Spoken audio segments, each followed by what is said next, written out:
On this week's episode, the Evolve Mag is out, Microsoft joins the metaverse, and we discuss whether Akira is a dreampunk film. That, plus our demo segment, right after this. And this is Inertia Eyes of Working Girl from his brand new debut album out now on Dream Catalogue. In this business, you need all the protection you can get, and 8 out of 10 working girls use this Enduro Dom.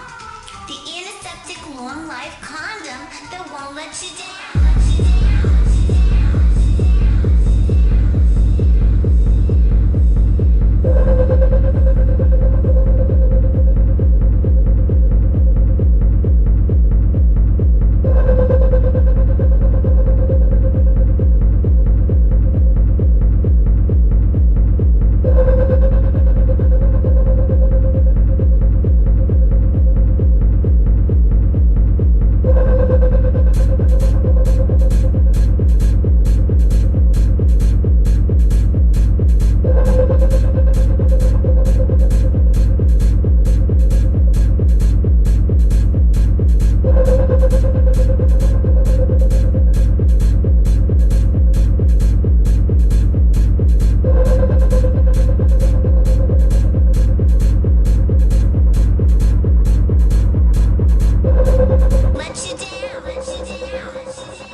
If money is evil, then that building is hell. This is the most obnoxious group of money-hungry, low IQ, high-energy, jackrabbit, fucking wannabe, big-time, small-time, shit-talking, bothersome, irritating bunch of motherfuckers I have ever had to endure for more than 5 minutes.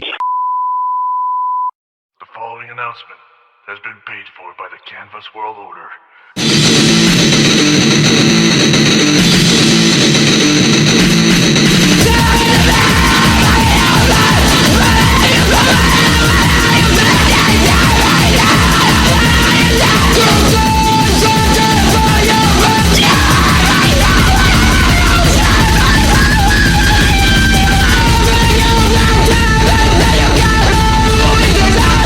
It's Saturday morning, and you've got your coffee and croissant sweaty. You know what that means. It's time for another Saturday morning edition of Canvas. I'm Shima33. Joining me, as always, is Lucid. How you doing, man? Yeah, I'm pretty good, thank you. How are you finding this Saturday morning? I'm finding that the mornings are getting really freaking cold. I even want to get out of bed. It's just like, Yeah, it's been freezing this week, hasn't it? Yeah, like I've actually been waking up really early every morning the past week. Like, usually like 2 a.m., 3 a.m., 4 a.m. Not really getting much more than like, say like 4 to 5 hours sleep a night these days. But I usually head out really early in the morning and just walk around town for a couple of hours and grab a coffee, all that kind of stuff. And it's been like freezing, almost near 0 degrees at times. So I've been wearing a pretty snuggly warm coat. I've never heard you use the word snuggly before. That's kind of cool, bro. Let's stop talking about snugglies and let's get into the news, shall we? Yeah. So, where do we start? Let's start with the big one. The Evolve magazine came out. Issue 1 is out now. You can read it on issue.com. You can also subscribe to us on Patreon if you want a physical edition. All the physical editions for issue 1 are all out now. So they should be, Sorry, what? Like they've already been the order. The order has been submitted. Right. Okay. I thought you were saying they're in like production. Yeah. No, they haven't been shipped yet. We're still getting to that. They're still yet to arrive with us. Yeah. But the companies are working on them, and that's that. Yeah, and if you want to receive the next issue and future issues, sign up to the Patreon at patreon.com/EvolveMagUK. We're like the whole team's already working on issue 2, getting things together, articles, interviews, artwork, the usual. It's a little bit less frantic though, like because we've like got a sort of because it's the early weeks. Let's wait until we get to the end of the month and see. Yeah. Maybe when we get to the end, don't become... jump. Don't jump. Don't jinx yourself. Yeah. I've seen a lot of people really like expressed a lot of love for this magazine though, because a lot of people didn't really expect the magazine to be as I don't know. A lot of people say they like exceeded their expectations. Yeah. Both in so terms a lot of of people the saying quality. That, yeah, and it's cool that like all the hard effort and work is like paid off in a way that like people can like appreciate. It wasn't just wasted time because the support is there, and even pages that I thought were like kind of thrown together, like the news page, people said that they freaking loved like all the emojis we spammed on there. thrown together. So, you thought the news page was thrown together? I thought it was like a bit, just a bit. I didn't think so. I thought it was pretty good, to be honest. What we did with it. I mean, now my you're just favorite pages are you're dissing on our own magazine at this point. So I'll tell you what my favorite article in the magazine was. What? Your Dream Punks article. That was just like top tier, visuals, writing, everything all came together on 2 pages. Bada boom. Well, you helped with the visuals on that. Yeah. I mean, I just want, my intention with that was, like, even though I'm not like the sort of project manager as such, like I guess you would be in that regard for the magazine. Mm-hmm. I still wanted to like open the magazine with like a sort of almost like a manifesto in a sense. This is what this is going forwards. Who it's for, that kind of thing. But I didn't want it to be, like our manifesto, because I think that's a little bit a bit much. Yeah. So I just wanted to, just give my thoughts in a way, where I see dream punk going in the next decade. And to be honest, like, I think, we'll talk about that later in the podcast when we talk about, is Akira a dream punk film? Because I've got a lot to say that links the two things together, actually. You've been rinsing Akira a lot, so like I'm quite curious to see where you go with this. Yeah. But yeah, we'll chat about that later. What else did you like in the magazine then?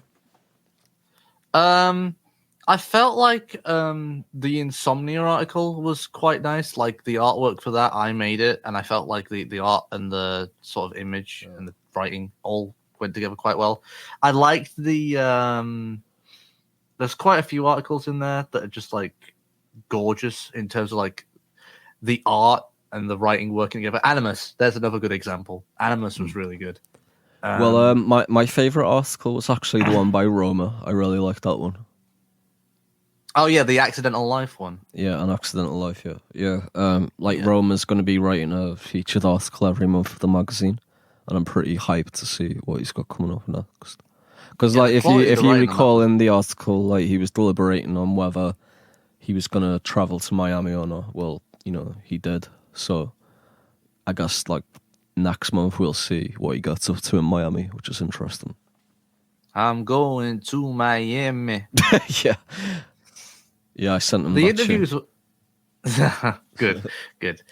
It was honestly quite like an honor to interview Podol, because like when we first started this, we kind of expected that like we'd have to, work our way up to getting people of that caliber in, but to have someone like that in the first issue and for the interview to be really kind of like fascinating as well, it's just like it's I feel kind of privileged almost, but I don't want to use that word because they've dirtied it. But yeah, it's been real, and I hope that we get people of that ilk on in future issues, and maybe even bigger. Onwards and upwards. We got 2 CDs that came out. We got Inertia Rise. Yeah, so Inertia Rise came out on what day was it? Wednesday night, wasn't it? Yeah. Yeah. You know what? I like that as an album of the year contender for me. I really love that album. I just think a lot of solid bangers on there. Yeah, it's just great from front to finish. There's not one bad tune on it at all, in my opinion. Yeah. And it's just like really, really like good atmosphere. I don't know, just like potent 2020s London vibe, I suppose. Yeah, I was saying earlier, like, because me and Lucid, we do like work calls and stuff. I was saying earlier in our work call that like if you had an album of entirely front to back bangers, it'd get annoying after a while. But Nicole pulls it off. Like somehow he's just come through with just like this amazing production work. His attention to detail is always just top notch, and like just the quality of the sound on there. That's the thing. It's like immaculate. It's not like it's not like some like really intricate, like expertly produced album. But then it doesn't need to be. It'd be like shit if it was. Like what it is like just well made techno music with a sort of like modern like lo-fi kind of edge to it. Obviously, it's like I guess it's coming out of the sort of like lo-fi house trends of the 2010s in particular, but going more in a techno orientation. And there's lo-fi. Seems like a natural evolution to me. Yeah, it's like I think it's actually more suitable for modern London than lo-fi house. Actually, it just fits the bill more. But yeah, it's not the first lo-fi techno album, and it won't be the last. But I just think it's like a really solid one, and like it's just full of. Because even so, there's like tunes on there which are like just really like demented, in part. I mean, like they're not like schizo crazy, but they're just like a little bit off kilter, and like I really like that. It's like those little bits that suit. They're on a tilt, as my granddad would say. They're on a tilt. On it, I like that. I might start picking that up. Yeah, like especially the tune "Working Girl." Like that's maybe my tune of the year. I'm not sure, but yeah, I really like it. Yeah, honestly, like I was rinsing through the We need track to get list at the moment Nicole that on. We need to get Nicole on this podcast because I know he's got plans for Livewire coming up. So, Oh, I'd be curious to hear what he's got. But yeah, as I was going through the Nicole track list, I had to stop when I got to Working Girl because I was like, okay, look, that was great. I went back and I listened to it like 3 or 4 times, like on loop, and then I continued with the rest of the album. Yeah. But speaking of bangers, we've also got your album with Sangam that's come out. Mm-hmm. Upgrade Yourself. Well, what did Tell you us think about of that. Why is the E missing? First things first. I have to address the elephant in the room. Why is the E missing? Why is the E missing? I don't know. Just the static. Who cares? Who stole the E? What's it matter? Like, why does it matter? I mean, I guess it doesn't, but you know, it just felt like a bit. There's no reason that it doesn't matter. It's like that's the time we're in. Like, why is there an E missing? It just is. Who cares? That's it. Yeah. It's quite interesting though, just listening through and seeing how you and Sangam like mesh together, because you're like, when I think of your stuff, it's like quite progressive and quite kind of, it goes places. Meanwhile, Sangam tends to stick with like these sort of drony loops that like set like a really great atmosphere. And so how they like combo together on this track, on the album, you mean? Sometimes it's on the album. Sometimes it's beautiful, like Abandoned Outskirts. I thought that was just like really nice. And then sometimes it just comes out like really fucking tilted, like 5G Devils. Yeah. Where it's just like, it's like, it's a very interesting album though. Like, I feel that there's a lot of dynamic sort of, it's almost as if, you and Sangam are like playing off of each other in a really dynamic way that's like not just, it doesn't sound like what I'd expect. It goes places. It does things that are like unique. Like, I was like really like thinking, maybe this will explain the title a bit more actually. I was really thinking about like how we're sort of entering this like post-human era now, more than ever. Like everyone feels we're sort of detached from 20th century traditions, and we're entering this like internet era, metaverse, all this shit, NFTs, crypto, global connection, global music scene, dream punk. Digital twins. Yeah, all your favorite Klaus Schwab kind of stuff. So there's the good, the bad, whatever, and the ugly. Yeah, the ugly, yeah. Klaus Schwab.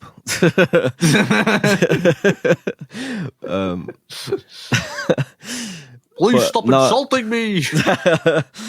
No, but I was just thinking about that a lot and like talking to Sangam about it, and that's sort of like the idea of the album, like how you just got to get with it, because if you don't, you'll just be left in the past. So upgrade yourself, and even if it doesn't make much sense, you just got to do it anyway, and that's why there's an E missing. But, so are you saying that like if Neuralinks and shit came out, you'd just like? Well, I wouldn't go that far. So there's a limit to upgrading yourself.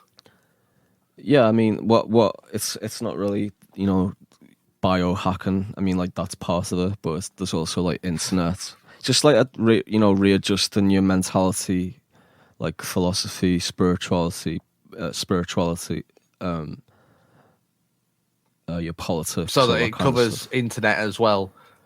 Yeah, just like like everyone's like being resistant changes because sometimes it's scary or fearful, and but at the end of the day, if you're just like that conservative about things, you'll just get left in the dust eventually. So you just gotta embrace some changes at times. Doesn't mean you have to like every single change. I don't know. Time never slows down or stops. It just keeps going. Right, yeah, exactly. Yeah. It's like change is the only constant, as a philosopher once said. A philosopher. Heraclitus. The right Heraclitus. Yeah. So, what? Hold on. What was I saying? Hang on. I was about to say something. You just say Sangam vinyl, but I thought you were done with that. I didn't know you had. I guess apologies. albums out now. I guess Spotify, Bandcamp, all that shit. Download it. It's really good. And so is the Sangam vinyl on Pure Life. Yeah, the Sangam. All right, next. Sangam vinyl. Next. Yeah. Okay, that is the GOP 26. So what? As Like, to be honest, I just haven't been like watching the news at all. So, can you like tell me more about that? yeah, so I haven't been watching the news either because the news has been incredibly biased. Because the Sky News CEO is like attending the conference, so all the coverage of it is biased as well because the new CEOs are there, and they want to make themselves look good. But basically, a whole bunch of rich multimillionaires and billionaires flew in on a fleet of about 400 private jets to attend some Ponzi showcase of pretending to give a shit. They say they want us to eat grasshoppers and mealworms, meanwhile they dine on fillet steak, and they say that we should walk everywhere, meanwhile they fly in on a fleet of private jets. And Joe Biden brings his motorcade as well, just to further rub it in our face that it's one rule for thee and not for me. And I think, honestly, that's the point of the GOP 26, more than anything, is to rub our faces in the fact that they are an Uber-mention. They're a class above, and that we're just like fucking... The hardly a Uber-mention. More like Uber. Yeah, no, I would, but that's the way they're trying to like present themselves. They're trying to like distinguish themselves. Like, who gives you guys a shit? eat grasshoppers and mealworms. We eat the fillet steak. Yeah, I honestly don't care. Why, okay, like, well, do you why care am I about... meant to care? Like, well, I mean, don't you find it insulting that they're like rubbing your face in the wealth inequality? yeah, but you do that every single day to like the third world too. So you're going to address that? I don't think we do it necessarily as egregiously. I'd say we do. We're not like very thankful at all for the sort of like slaves that we've got in the third world.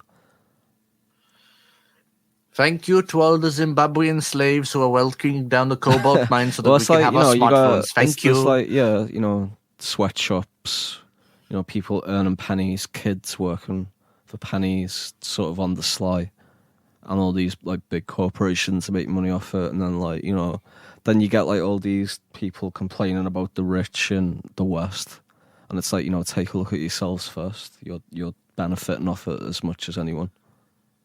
I mean, has anyone really got like this is just getting a bit off topic. Not to say I like any of these people, because I don't. I'm just saying, like, I'm tired of hearing about it's unfair and unjust, whatever. Like, everyone's fucking unjust. Who gives a shit? Boring. So I just don't care about politics. It's stupid. Well, let me take it in a sort of spiritual direction, because it kind of gets onto the topic of like morality and like, does anyone have like a moral, No. holier than thou position above anyone else, or is everyone just like on the same footing because everyone's like shit? if people like really actually cared, they'd give like half their money to like some kid in Vietnam who works in a sweatshop, but they don't do that. So maybe like the odd like fucking psychopath freak who like really needs to feel that way does, but that's like the bare minimum amount of people, fractional. And, so you only fall into two camps if you're a human. You either don't care or you're a psychopath freak. Those are the only two options. No, it's not to say you don't care. It's like, I don't, like, obviously by me bringing it up, like, I think about, how does, essentially slaves in the third world that people in the first world benefit off. Like, so I do think about that, so I don't not care. But at the same time, I'm not going to, like, change everything about my life just, just because. Because, like, what if the shoe was on the other foot? Would the person in that sweatshop do the same for me? Would they, give half their wealth to me? No, probably not. So, whatever. Well, they wouldn't have any wealth to give you because they work in a sweatshop. No, I just said if the shoe was on the other foot, like, if I was in the sweatshop and they were in the first world. If you were in the the sweatshop, you point wouldn't is know. like people who like complain about like wealth and stuff, like they're just hypocrites in most cases. Like any like particularly any American or British person complaining about it is just like completely absurd and ignorant. They're ignorant of like how they benefit off the sort of global society that we live in today, and how we've got what, as I say, essentially like a slave class in the third world. That's where it is. It's like a slave class. Because if they don't do the 12, 16-hour shifts in the sweatshops, for pennies they'll get they won't be able to buy food or anything. Starved to death. Pretty Yeah. depressing. And like people say, oh, I've got to work 30, 40 hours a week here. Yeah, but at the same time, you've got a minimum wage. You have a good You've got worker protections. You've got a pension. good quality of life, generally speaking. I mean, like You have working running water. You don't have to shit in the streets. Right. I mean, I don't think it's that bad. And I mean, maybe no. I guess it is in certain places actually. But yeah, like just ungrateful. No, I feel that. So I'm just if you don't tired give a of shit hearing about shit like that. What was Yeah. the Well- convention for? This GOP thing. it was for it was like, let's save the earth. Let's cut all our carbon emissions because carbon is apparently destroying the universe, and we need to cut it in 1/7 of the carbon that we're putting out now, and we need to cut our carbon in 1/7. Man, I'm in what? 5 I'm years. so bored about hearing about global warming too. Like people Yeah, saying like me too. London's gonna be underwater in 10 years. Like, no, it's not. It's just so fucking stupid. All you have to do is just walk into London and like look at the Thames River and think like, do you really think the water's gonna rise as high as to overflow where it's at right now? It's like literally like if you're looking at it from say the South Bank, it'd have to rise like 5 meters or so for it to like even trickle onto the pavement. So let's say like is the water going to rise up 10 meters in fucking London? No, it's not even a coastal city, so it's just so stupid. It's just not going to happen. And I've literally like seen pictures where it says parts of London are going to be underwater, and it's just so stupid. It's just not happening. Yeah. It's not to say I disbelieve in climate change as such. Like if climate change is going to affect anywhere, it's going to be like extreme places first, like on the equator and such. It's not going to be London. Like all that's just like stupid scare tactics, like just so they can push whatever agendas next, I guess. Whatever. Well, if we fuck up the physical world, we can always go digital. Or so goes the thinking from Microsoft. They're getting involved in metaverse shit now too. So what's metaverse again? Because like I keep seeing it, but I'm not really like looking into it properly. Because It's to me, the whole it kind looks of- like the metaverse looks like VR chat, but without the comedy of Ugandan knuckles involved.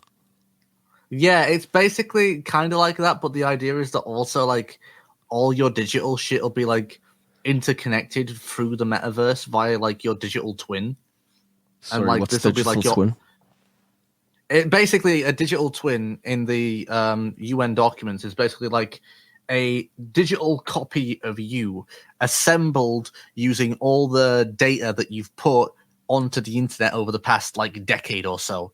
And then instead of you being like the central nexus slow point down, of your data, slow down. Like, so you'll connect all your accounts. Like, so if you got like a Facebook, Twitter, Instagram, YouTube, that'll all be connected, basically. yeah. What if you don't want to do that? Well, you'll be left behind, like you said 5 minutes ago. What if you've got multiple accounts if you run a business or whatever? I'm Then pretty you- sure there'll be a lot of cases where it'll be messy. It's not a perfect like, solution, if and you honestly, think I about, think it fucking like, sucks. Like I don't have like a personal Instagram. I don't have a personal like Facebook. I've got none of that. I've got like what are essentially business accounts, like my artist account, my label account, and so forth. So I don't have like an online identity that's tied to necessarily like my name as such. It's more like tied to the business that I operate. So I don't really have an Yeah. online So I don't know. I'm just like, I just don't really get what's the point, like linking it all. All right, let's say Lucid then. Like Lucid's got Twitter, Instagram, a YouTube page with no videos on it. So all that will be linked basically, and I guess like my NFTs and shit if I want to start doing that soon. Mm-hmm. And then all of that would be. So where's it linked on centralized Web 2.0 servers? Yeah, like, where's the probably. link? So why did he? What's new about that? I don't understand. The whole new concept, I think, is the idea that like all of your digital stuff will be tied to the twin rather than to you, and so because of the that, twin. like, what's the twin? Is it just a page? Or is it like a virtual reality thing? 'Cause, like, I guarantee I'm not going to use virtual reality because it's like fucking stupid, and it's not even enjoyable. As far as I understand, it can be a virtual reality thing, but it doesn't have to be. Let's say it's like a web page, right? So it's like a profile page, yeah. Mm-hmm. And then like you can open a virtual reality and then go in it or whatever. So it's basically just like virtual reality, but with a little page connected to it that's got all your links on it or some shit. The simple fact of the matter is, digital people have no.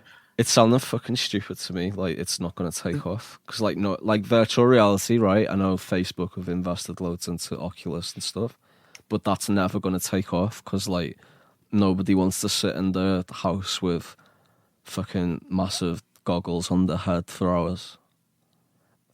Okay, like, I don't even want to wear them for like 10 minutes. I think it's like a shit concept. Let me explain why Facebook and Microsoft are pushing so hard for this. Digital people have no rights. I'll tell you why. People. No, I'll tell you why. Like, they're pushing hard for it because Web3's coming along and like shaking things up, and they're trying to like they're trying to retain some kind of Web 2.0 power over Web3, but it's not going to work because nobody pushing Web3 wants a fucking Facebook profile or whatever. So it just seems like stupid bullshit to me. Yeah, from my research, the main reason why they seem to be pushing it, in my opinion, is that like it's more about the transfer of sort of the right of your like work, if that makes sense. Because once they've got all your like digital work attached to the digital twin rather than yourself, they don't have to ask, oh, can we take all your data? Can we take all your information? Because they have no human rights. They're digital, so they can just take all that information and like use it for marketing and whatever the fuck, and they don't even have to include you in the loop. They can just use your digital twin. Are you sure the digital twin doesn't have any rights? Well, so far they don't. But I don't have a digital twin, do I? Do you? Well, as far as I understand, my Facebook and my Twitter accounts have two different email addresses, so how would they know that it's the same person? I don't know. But from what I understand, they seem to be doing this covertly behind the scenes anyway. Yeah. Like anyone who has a Microsoft account, I just see all this as like, Web 2.0 corporations are freaking out because they see like Web 3 coming along and it's about to steamroll right across Web 2.0. That's all I see. Like, the only like one in Web 2.0 that was really ahead of the trend in this regard actually was Jack Dorsey for investing in Bitcoin and Cash App and Squarespace and whatever. No, it's not Squarespace, it's Square as his company. So like I think that like I think he'll do fine because like he's been smart enough to be ahead of the trend. Like Zuckerberg coming onto it doing that little like VR chat simulation thing was just absurd.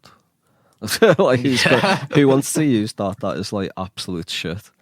I mean, the moment you fucking include Mark Zuckerberg in anything, it immediately becomes uncool. Let's be real. Yeah. But speaking of investing in crypto, I bet you the crypto investors are feeling quite smart right now because Ethereum hit an all-time high. Yeah, there you go. There you go. And that's the end of the news. The big man's back. www.bigman.com patreon.com/EvolveManUK. You see this fucking magazine? 72 pages of the finest fucking dream punk guys you ever seen in your life, I tell you. I'm in the fucking magazine. I fucking review this kid called Exequy. It's funny as fuck. You need to read it, man. Evolve magazine. Think about it. This is the big man, the voice of the people. And the big man's always happy to see you.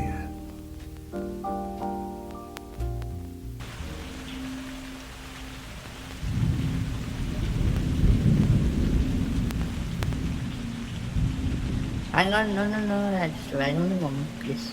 We are recording, sir. No, you are not recording. You are No, not. we are recording. We're going to talk about Akira. Okay, is Akira a dream punk film or not? Yes, of course it is. Tell me why it is. You want to know why Akira is a dream punk film?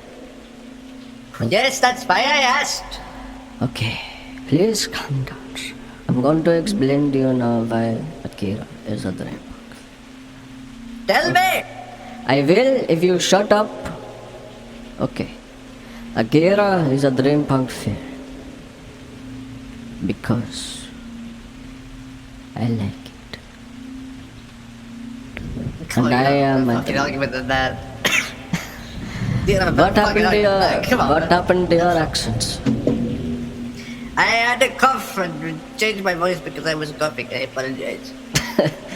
Are you smoking weed on the podcasts? Yes, I am smoking the wind. For You have what? a problem with that? Yes, I do, because I'm trying to have a serious conversations. Now you're making me You get think- angry. Do you think they smoked weed in Akira? Yes, behind the scenes. That is cool. Okay, let me explain my point. That Akira is actually a dream punk film and not a cyberpunk film as it's called.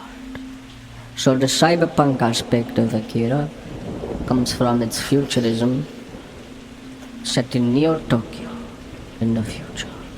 Okay? Okay. So that is where the cyberpunk element comes from, because it comes from cyberpunk culture of the 70s and 80s. Cyberpunk aesthetics too. So we can see that in the first half of the film. We see much of that. We see Kaneda on his red bike looking very cool, and the biker gang, very cyberpunk kind of aesthetic and motif in Neo Tokyo. And then we see a lot of technology and computers. So that is very cyberpunk. But in fact, what happens with Akira, the film, is that it actually becomes a very philosophical and mystical film. The mystical aspect of Akira is what makes it dream punk, and it is also what separates dream punk from cyberpunk, in my opinion. The There's mystical. also spirituality aspects. Spiritual, mystical, yes, whatever. I prefer the term mystical rather than spiritual. Because spiritual, I would think, spirituality is an element of mysticism. I see. So would you like me to elaborate further on this point? Or would you like to wrap up this segment? I would like to add a point of my own. Yes, please do, sir. Because I'm fucking tired of speaking in this voice. Okay, so I will say this last point in this voice, and then we will not speak in these voices anymore. So, my point is that in Akira, the movie itself actually takes place in 2019 AD, which is when they predict World War III will happen. Right. But, as we know now, 2019 is 2 years behind us. Yes. And so that makes... But is it Akira not the movie of the interesting that future? 2019 was also the year that COVID manifested and began this whole spiral into madness? Yes, that is very interesting. But my point is that because this is no longer a future prediction, it is now a present prediction. It is like watching an alternate universe. Yes. And interestingly, that is what the whole point of fucking Akira is it not? Yes, because Akira has the power to bend the universe itself. Yes, indeed. Yes, indeed, he does, the little boy. So my question to you is, what does Akira represent? Akira represents the type of person who can enter what we call the universe, which I would not agree with, but for the sake of this discussion, I will call it the universe. So Akira represents the type of figure, let's say, person who can enter this universe and alter its trajectory to something else. A change, So if you will. sir. somebody who can alter the course of history, you're saying? Yes, that is what Akira represents. Because if you recall Akira, he has within him the genetic data of the beginning of the universe itself, reawakened. And that is the whole point. So that is why I say dream punk rather than cyberpunk. Because in fact it is about the change of the universe. Again, I don't believe in this concept, the universe, but I will elaborate that another time. So it is about how with our dream we can alter the course of time. Yes. That is what It's is quite- why it is dream punk and not cyberpunk. But it's quite deep and interesting. Yes. Usually when I mention... Because cyberpunk is a more materialistic. mechanical kind of Yes, it is more dystopic. yes. Well, the dream punk is sort of dystopic in a sense too, but it is a bit more romantic, I would say. I wouldn't call it idealistic, but it's sort of a little bit more that way inclined to some. I feel like dream punk offers opportunities to break out, but cyberpunk Yes. is like you are trapped in hell. Yes, cyberpunk is a little bit more defeatist. Meanwhile, dream punk is looking at the world and thinking, okay, how can I manipulate this using my spiritual energies in order to influence the outcome of Yes. my time on this earth? Yes. And interestingly in Akira, Tetsuo has the surname Shima, if you recall. Yes. So that is where you took your name from. Yes, this is true. I got my name. Now you are one of the leading dream punks.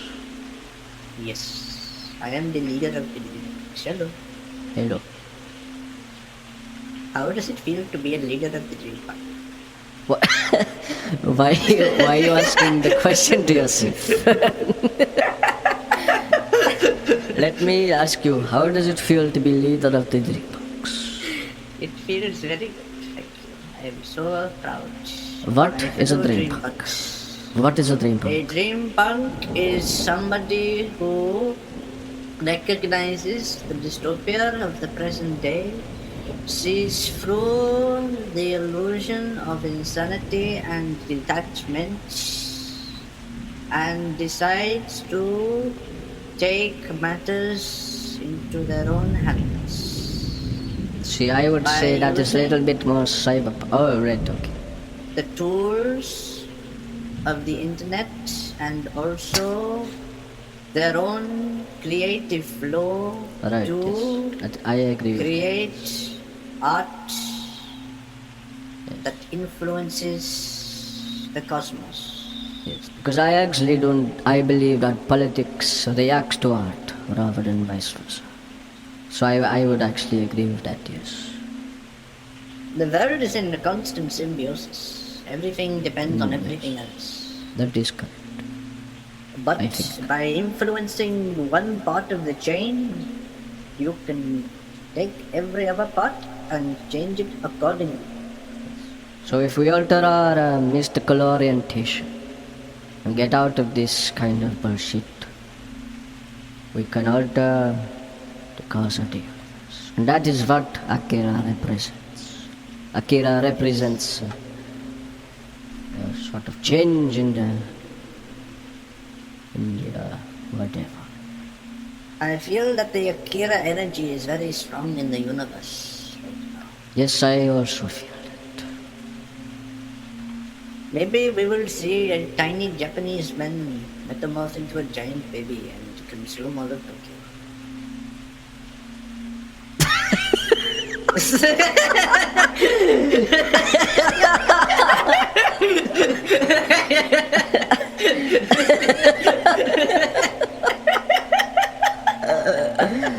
Oh my god. Let's get into a fucking tune. It's fucking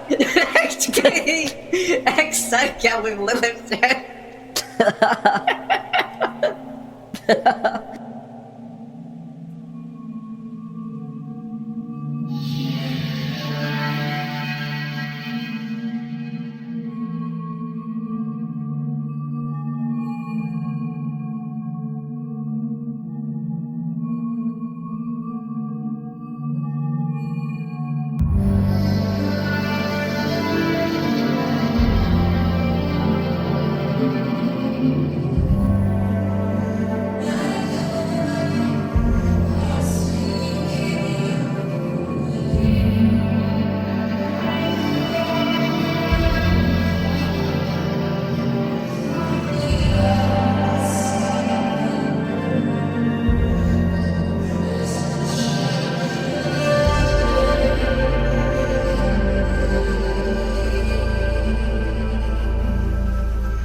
Welcome to this fantastic part of the show. It's my favorite part. It's the great demo segment, right? The greatest demo segment in the world. And it's got your favorite president. We're here, we're reviewing the demos. I brought a great friend of mine from the United Kingdom. Ladies and gentlemen, none other than the Prime Minister of the United Kingdom himself. Mr. Boris Johnson. Thank you, Mr. Trump, for the great introduction to this splendid demo segment. I'm absolutely thrilled to be part of it. We're going to have a blast. We're going to have a blast. Yes. Yes. So, the Dream Catalogue always guys, great fun listening to the what are they called? The great Kev's fellas. do the demo reviews. I'm looking forward to hearing what music has been sent in. We're going to listen to it. We're going to review it on the podcast. The Dream Catalogue boys, they've done a tremendous job. They've given us access to the Gmail accounts so we can see all the demos, we can review them, and there's some here that are going to be totally amazing. It's good. I've got control of the mouse wheel, as it were. I'm scrolling up and down. Is there any names that stand out to you that you would like to look at? Let's see, Luca Parola. Right? Luca Parola. Great Luca Parola. A British artist, I hope. Shima does great accents on this, but I don't know how to do accents. I apologize. So, okay, hey, I'm Luca Penta. Oh, do you want to read it first? Right, okay. Read it. Okay, do you want to read it? Yes. Do you want me to read it, or do you want to read it?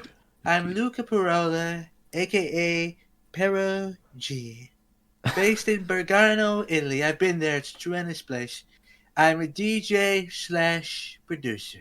Yes. Right? And everyone is these days. Everyone is. Great. I've released tracks for First Planet Records, Megadrome Records, fantastic record Crazy labels, Blood Records, First Planet labels. Megadrome. Personally, I've never heard of these labels in my life. Fantastic. I don't know what. Great British record labels. Absolutely I don't know. fantastic. Yeah. What is this? Okay. Let's get into the tracks, please. Can we get into the tracks? So Peru G, we got a few tracks lined up from Peru. Would you like to pick one? Let's listen to The Sound of Space. Sound of Space by Peru G.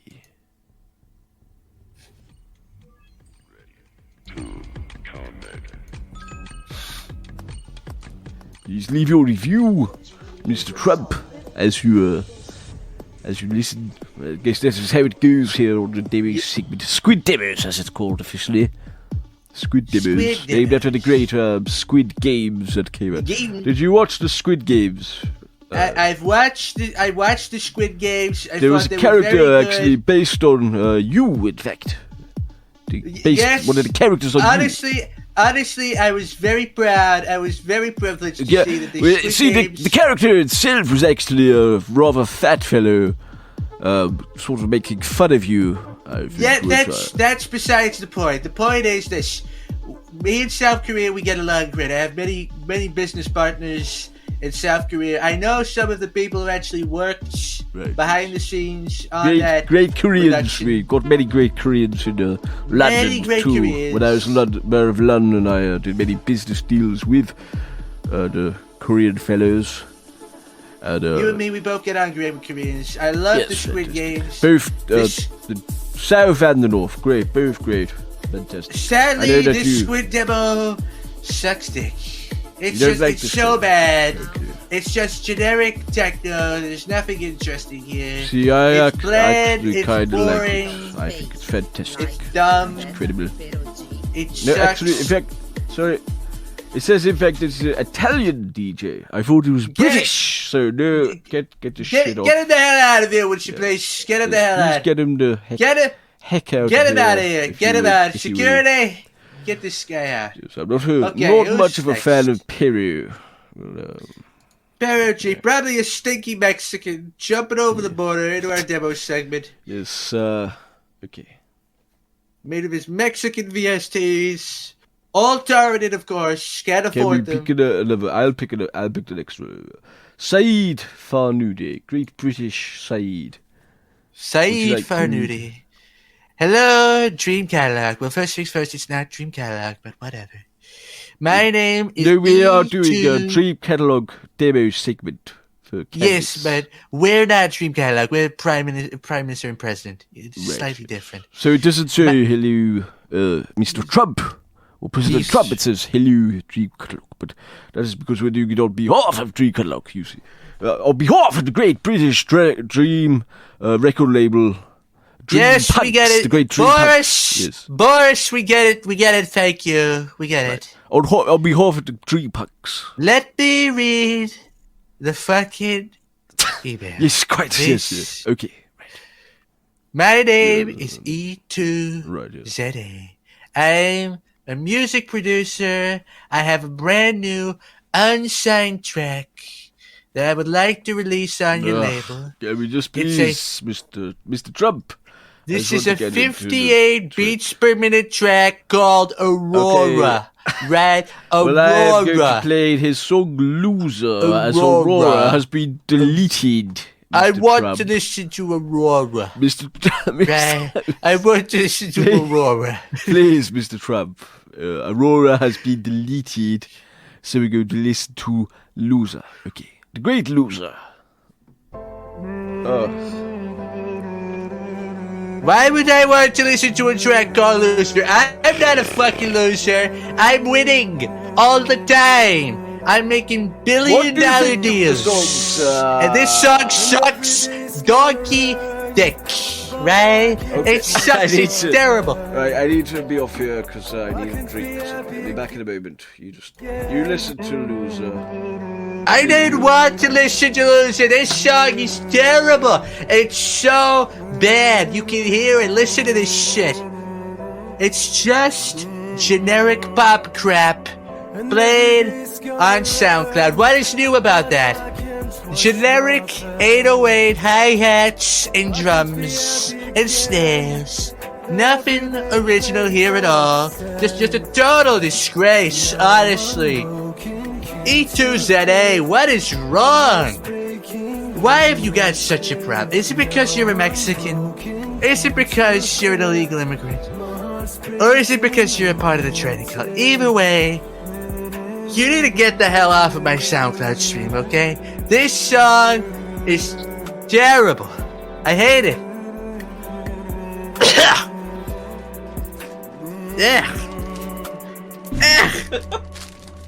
Turn it off, please. Sorry. I can't stand it. Turn it off. Get it down, please. Turn it off. Please. I can't take it anymore. I Please, can't. man, I take if I may interrupt you, Mr. Trump. That demo was so emotionally taxing. It was so bad. Please. It's terrible. Probably the worst demo I've ever heard. Mr. Trump, if I may speak for a moment. I need to blow my nose. Mr. Trump,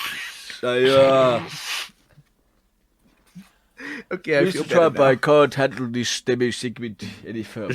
I need to retire back to 10 Downing Street. The great 10 Downing Street. I'm currently at number 11.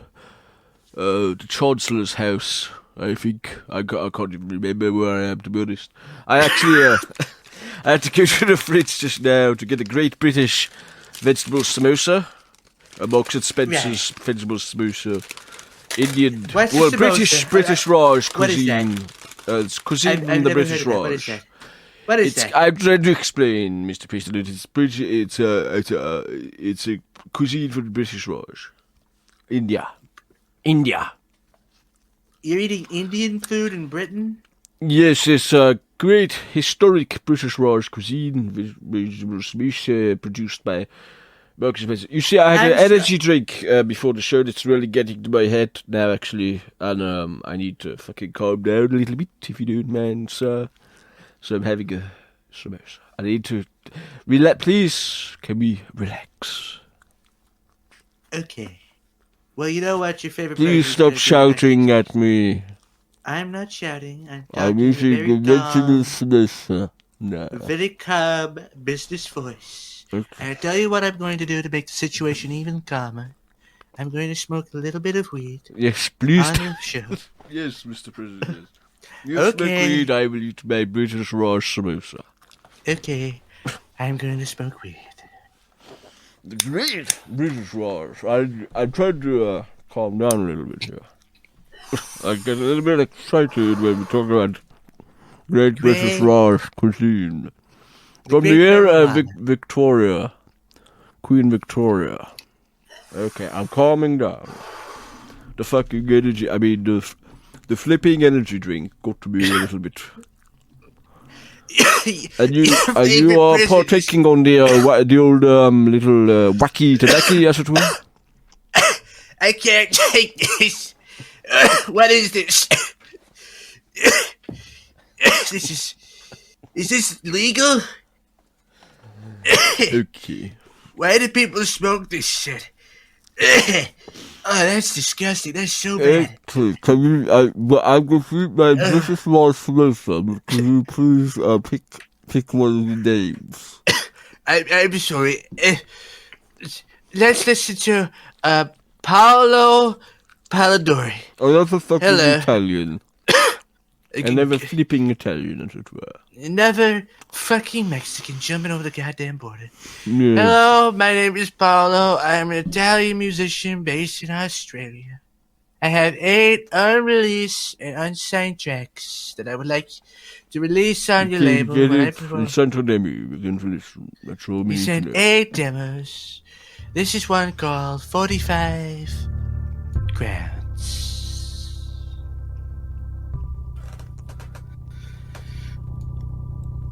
I don't quite understand what it's supposed to be. I'll keep eating my Sounds- bitted raw samosa, as it were.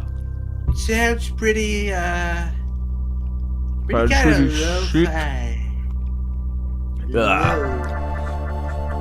Little bit shit, if you ask me. Yes, those shapes, they sound like stock. You know what I mean when I say stock? No, do not. What is stock? It means that they've used some kind of default VST presets. What is No sorry, mastering what is at all. I don't quite understand. What is a VST preset? So when you make, of course you won't understand this, Boris. You don't. Is make this music, it's something okay. little Baron has been okay. playing with? So let me explain to you. So when people make music, they don't use instruments anymore. They use things called VSTs, right? And when you download a VST, it comes with presets. My phone is going. Why the fuck is someone? This is very, very dull. We want to keep the energy high. My energy drink sort of put me in a bit of a low, actually. So, see, I was on a high from the I was on a high from the demo squids, the squid demos, yes. And then the energy drink, I think, actually tipped me over the edge so much that I actually went into a low. If you've ever had such an experience. I am honestly at a low right now. Yes, I just got a call from the fake president, Mr. Biden, the total disgrace, the right. shimmering, walking wreck. You met him at the GOP. He fell asleep on you. I apologize. Great Joe Biden, yes. He was a total disgrace. He was an embarrassment. But he's just called me and he literally just said, "Hey, I found your stash of cocaine." And I started it off. I was just drinking some Highland Spring. It's fantastic Scottish water. Part of our great United Kingdom of Great Britain and Northern Ireland. Scotland, one of our great countries, one of our great nations. I had they over produce $700,000 Highland Spring, as it cocaine were. in a safe in the Oval Office. right. Biden has found that, and that's no he good for started it you. all. I guess you could lay the blame on his son, Hunter, the great Hunter, not so great Hunter. What am I gonna do? What are you gonna do? I guess we could review a demo. Let's just pick another. Yes, let's okay, get into that. Please pick another demo. Someone literally just sent a demo in right this moment. Doctor, what's up? Literally just a second. 13 minutes ago. Okay, let's pick this. Dr. What's up? I like the punctuality. Let's see what this sounds like. Okay, do you want to read says- it or shall we just fucking flip English to it? Well, all he says is, made this track with a friend back in 2018. So it's already 3 years old, so you And gotta... it And it's not fucking even on there. dude, You what- linked it 13 minutes ago, you bro. linked- And You've you deleted the can't track already. Okay, even be bothered. we're going to look at something else on this page. Go on, pick something else here. Let's listen to Enka... Now let's listen to Like It Really Rough, guy. Like it Let's really listen rough. to that. Okay, so Dr. Wassop likes it really rough. You want to listen Let's... to what? So he likes a bit of rough, I personally like it quite rough too, but I won't get into This details energy of drink's what- giving me a bit of a Oh, Let me turn that down a little. See, I've just had the energy drink and I'm starting to really shiver and shake, and it's not treating me as nicely as I would have liked. But the song is taking me over the edge, and I can't really handle it. I just want to turn it off. It's making me shiver and squirm. Oh, turn it off! It hurts my ears! See, you might think I'm playing it up, but I'm not actually. I'm not actually exaggerating. I actually really do feel that way from the energy drink, and it's actually playing with my head a little. And I can't listen to music like that. I need something a bit more mellow. So, if we observe these songs, we could look at one that isn't a complete square. See, There this we one looks a go. bit more chill. We'll play this one. Out of arm's reach. See, all the songs that are squares will know that are loud. And if it's a bit more mellow, it'll be more of a... What shape would you call that? More of a It's worm. sort of rounded. Rounded worm. Yeah, like a little yes. worm, yes. So we'll have a Crawling little along the worm. ground. Good. It doesn't care if it gets pecked by a bird or not. It's just crawling. Donald, if I may call you Don, or Donny boy. Call me the Don. Everyone Don does. the Don, yes. Because I guess you're not president as such anymore. So I wouldn't I'm call the you Donald. I always have been. Okay.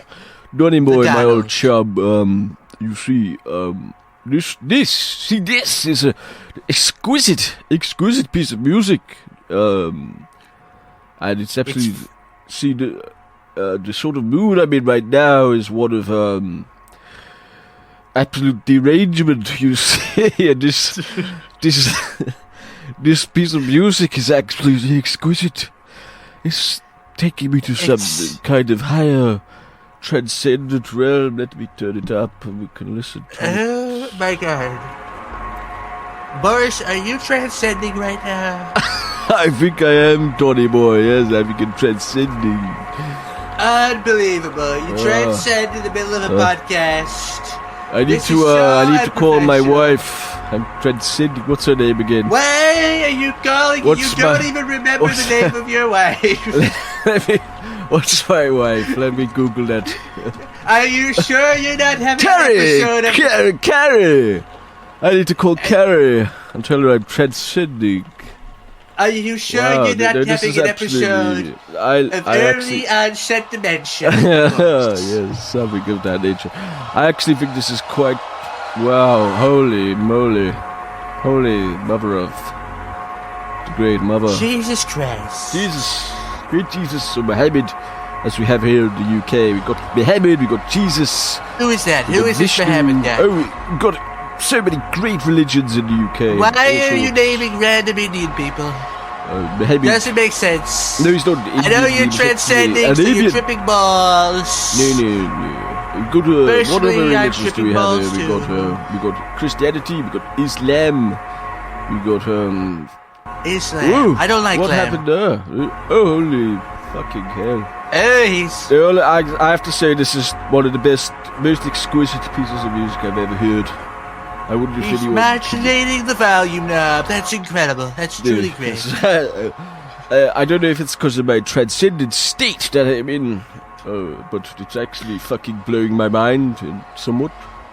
Yes. So I think we'll release that on Tree Catalogue, I believe. I'll Send that make, to I'll my make email. the, No.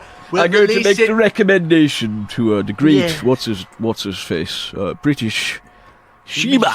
British Sheba. Hold on, I'm going to actually I personally prefer Lucid. I think he's much cooler. Shima just sits around, smokes weed, pretends that he's cool. Fucking whatever. Lucid is great, industrious specimen. One of the greatest artists who've ever existed in recorded history. Walks would- around would in a say. trench coat and posts 200 tweets a day. Clearly inspired by me. I mean, I listen. I think that Lucid copied me. Okay, Now goes that you around put it saying, that way, yes, it's of a Kanye striking copied resemblance, me. yes. This person, you copied Trump. Okay, you copied Trump. I think you may be right about that, actually. It's of a striking resemblance. And I would say, It's a in simple fact, fact. Shima not copied Boris in some regards. It's You don't think- that's. I don't think that that's accurate. But listen, look, I think we need to get back on this demo shit. We're getting a little bit off topic. The Great British Royal Samosa has certainly perked me up Completely a little. derailed. I think, yes, we'll get back on it.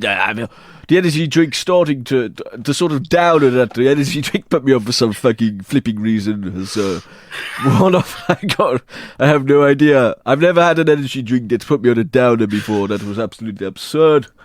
But it's starting to wear off. So I'm back on the high.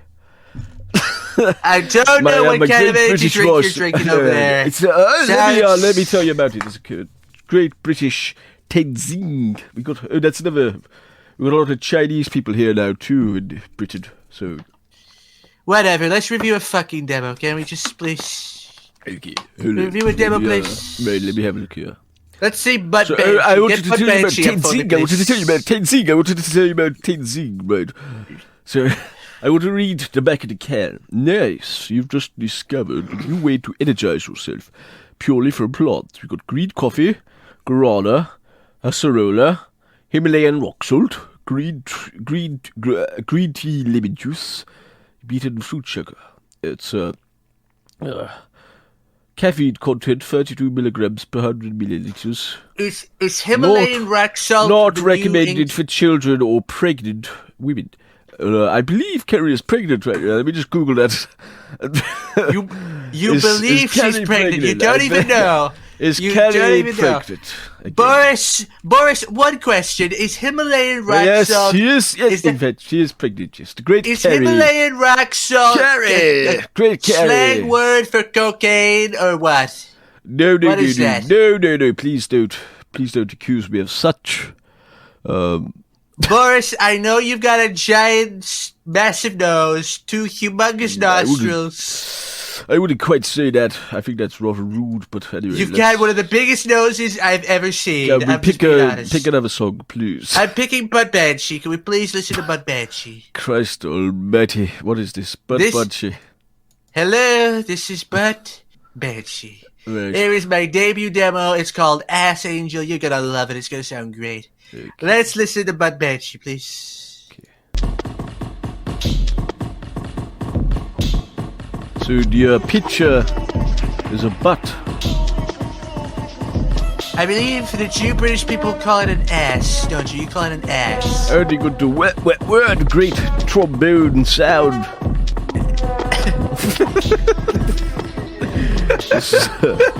I have to say, it's not bad. Interesting. I've never quite heard anything like.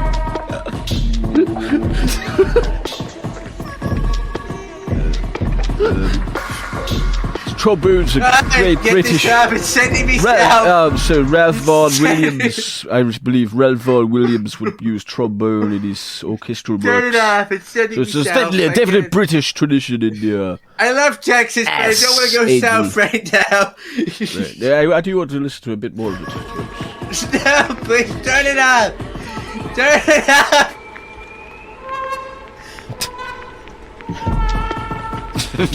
Yes. Great use of trombone.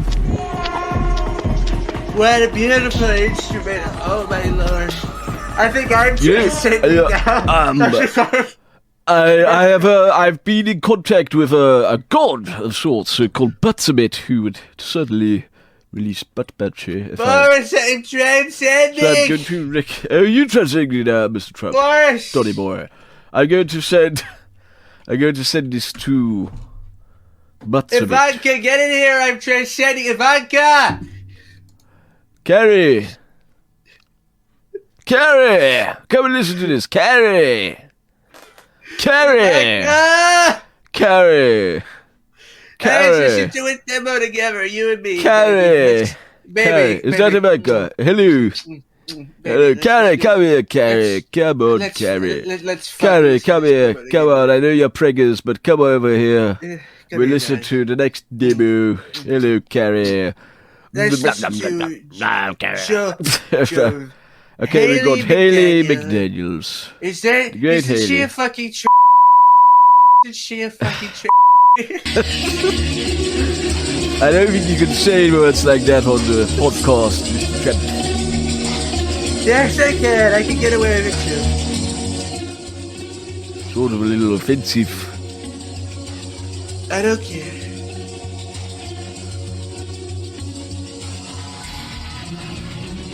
Right, fantastic. Bit of electronic music, I suppose. Sounds kind So, of it says the Hannah Hatter, as she's known, wants to just go back, apparently. Hannah Hatter. And her idea of 2020's music. Okay, this is actually... I'm sort of transcending this, not as much as I was to Dr. Wassop, though. It's partial transcend. I think the butt banshee was really transcendental. This is only a little bit. Only a small transcendence. But You know transcended the butt banshee, what? Yes. Mr. Donny Moore. You know me, I love Carrie, the come and ass. listen to this. I Carrie. love the ass. When I see a Carrie, fight, I married Ivanka for the ass. Carrie. Ivanka will Carrie. say that to you. If you ask her in Carrie. English, she'll say, Carrie. Trump married me for the ass. Carrie. Trump married me for the ass. That's what she said. Okay, Words out read, of her we mouth. got another email from Haley.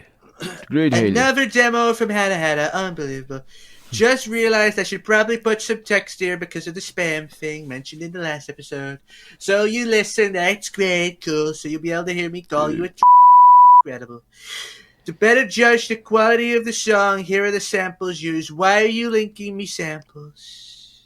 You shouldn't be using samples at all. Okay. If you're making true dream punk, So the samples shouldn't be are samples. Adele, the great British specimen, once obese woman, now rather slim, in fact. Great British dieting. Adele. What the fuck are you on about? The great Adele, British specimen, with rolling in the deep is one of the samples, apparently. But we can't play it because of Rolling in the deep, what? rolling in the deep. Yes, it's about when she was in Jonah the deep end of the swimming pool, and she still got stuck because she was so fat. But now she's slim. She can actually swim freely, much like the Olympic swimmer. She's like a free willy, isn't she? Yes, she's a free willy now. Yes, the great free willy. Incredible. She was once a whale, and now she's more of an elegant dolphin. British. Right, well, can we get the fuck More out of a here? British. Trying to think of a British fish. British bass. British salmon. Yes, pollock. A bit of a pollock. A little bit of pollock. You A want little bit of pollock? cod. Often. Speaking I of tell you Scotland, what, I have some Highland spring water here. I went Let me have a read to you in the golf back of the. Sorry, yes, I know you got a golf course. Why so are you the reading from the back of random cans and bottles? I've got a Highland Spring bottle, so from the majestic landscape of Scotland's Ochil Hills, every drop of Highland Spring is lovingly drawn from an organic land. Feel refreshed with water as pure as nature intended. Yeah, I've been paid to actually read these from British corporations, Highland Spring and Tinzing. British, Chinese Is this name, what you're but having to do to keep your economy afloat now, yes, Boris? quite I'm yes. going to be honest with you. I've got the exact same sponsorship deal here. You're stealing my Okay. spot. And you I wanted was me going to to read from the sponsor. back of this Lipton lemon iced tea. That's what I was going to. Do you mind? Yeah, I believe Lipton is actually a British brand. Still soft. Well, they're owned by PepsiCo. Okay, they're owned by PepsiCo. so shut up. PepsiCo, of course, it's the great PepsiCo. Still soft PepsiCo. drink with tea Carrie! extract. Carrie, come and have a and listen lemon to the juice sponsor. with sugars Carrie! and Carrie! sweetener. Yeah. Ingredients: water, sugars, that's sucrose, and fructose. You get both. Acid, that's the citric acid, the best acid that you can have. The energy drink Black is starting to wear off so good tea and good. Slam a extract. Coke Zero effect. It's great. I believe Coke Zero is an American drink, is it not, Mr. Donny? Yes. Yeah. Okay, You know I'll what? I just got $5,000 from Coca-Cola, so Okay. that's fine. That's fine. So let's get into another demo. Oh, Let's- look at it. We got a demo called fucking Flipping Transcendence here. Incredible. Transcendence. I want to transcend again. So Let's transcend, transcend. Donny. Let's transcend again. Okay, let's have a listen to Transcend. So it's actually an album called Transcendence. Oh my god. So We would you can like to actually pick one of these songs for Well, there's a catharsis? song here called Crossing the Catharsis. Threshold, and honestly, I think that's what we're doing. I'm going to cross so the let's listen to threshold, as it that. were. Threshold of insanity. I'm going Let's completely cross the fucking threshold, insane. please, Donny. This music's sending me to a region that I've never experienced, and it's the Tenzing as well. I'm actually not just plugging the Tenzing; it's actually really flipped me up. To be brutally and bliveringly honest. Okay, Well, so it seems that I this song is suppose calming you somewhat. It seems that this has this is a little calmer, but it's not as transcendent as the great Dr. Wassop. It's soothing your soul. I believe his doctorate is from the University of Cambridge, much like the great Margaret Thatcher, who I had the honor of great meeting Margaret She was a lovely Thatcher, lady. great Maggie. Yes, she qualified with a doctorate in I guess with transcendent. I guess we just crossed the threshold. I guess that's what it was. So that was the threshold. So we're in Ladies the, and gentlemen, so, we just crossed the threshold. There it is. we're in the new part now. We're past the. Here we go. So because we crossed the threshold, there's a violinist playing us in, I suppose. So we're floating into the whatever this is. We're floating off into deep space. Our So we're space floating, and this program little is- teeny tiny violinist playing us along. Our space program is a total disgrace because Biden pulled all the funding. We have no money, so our astronauts are just floating off into deep space, and this is what they hear.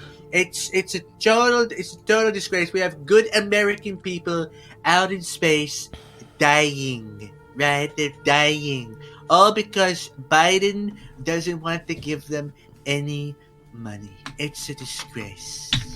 So let's have a look. We sent a little description. It says, the listener accompanies a little girl who is dying in the real world, but what is this bullshit? I don't want to listen to this crap. I don't want to hear about a girl dying. That's So very coma sad. world. So it's a film about a coma. What a her-eyed crack. Okay. It's a song about. This is dying. absolutely morose and morbid. Oh, right, let's see, that's Is that the quite... Is that the sound of her dying? Carrie! Is that you, warbling? Carrie, Carrie, I'll be over in a moment. I know you're preggers and all, but...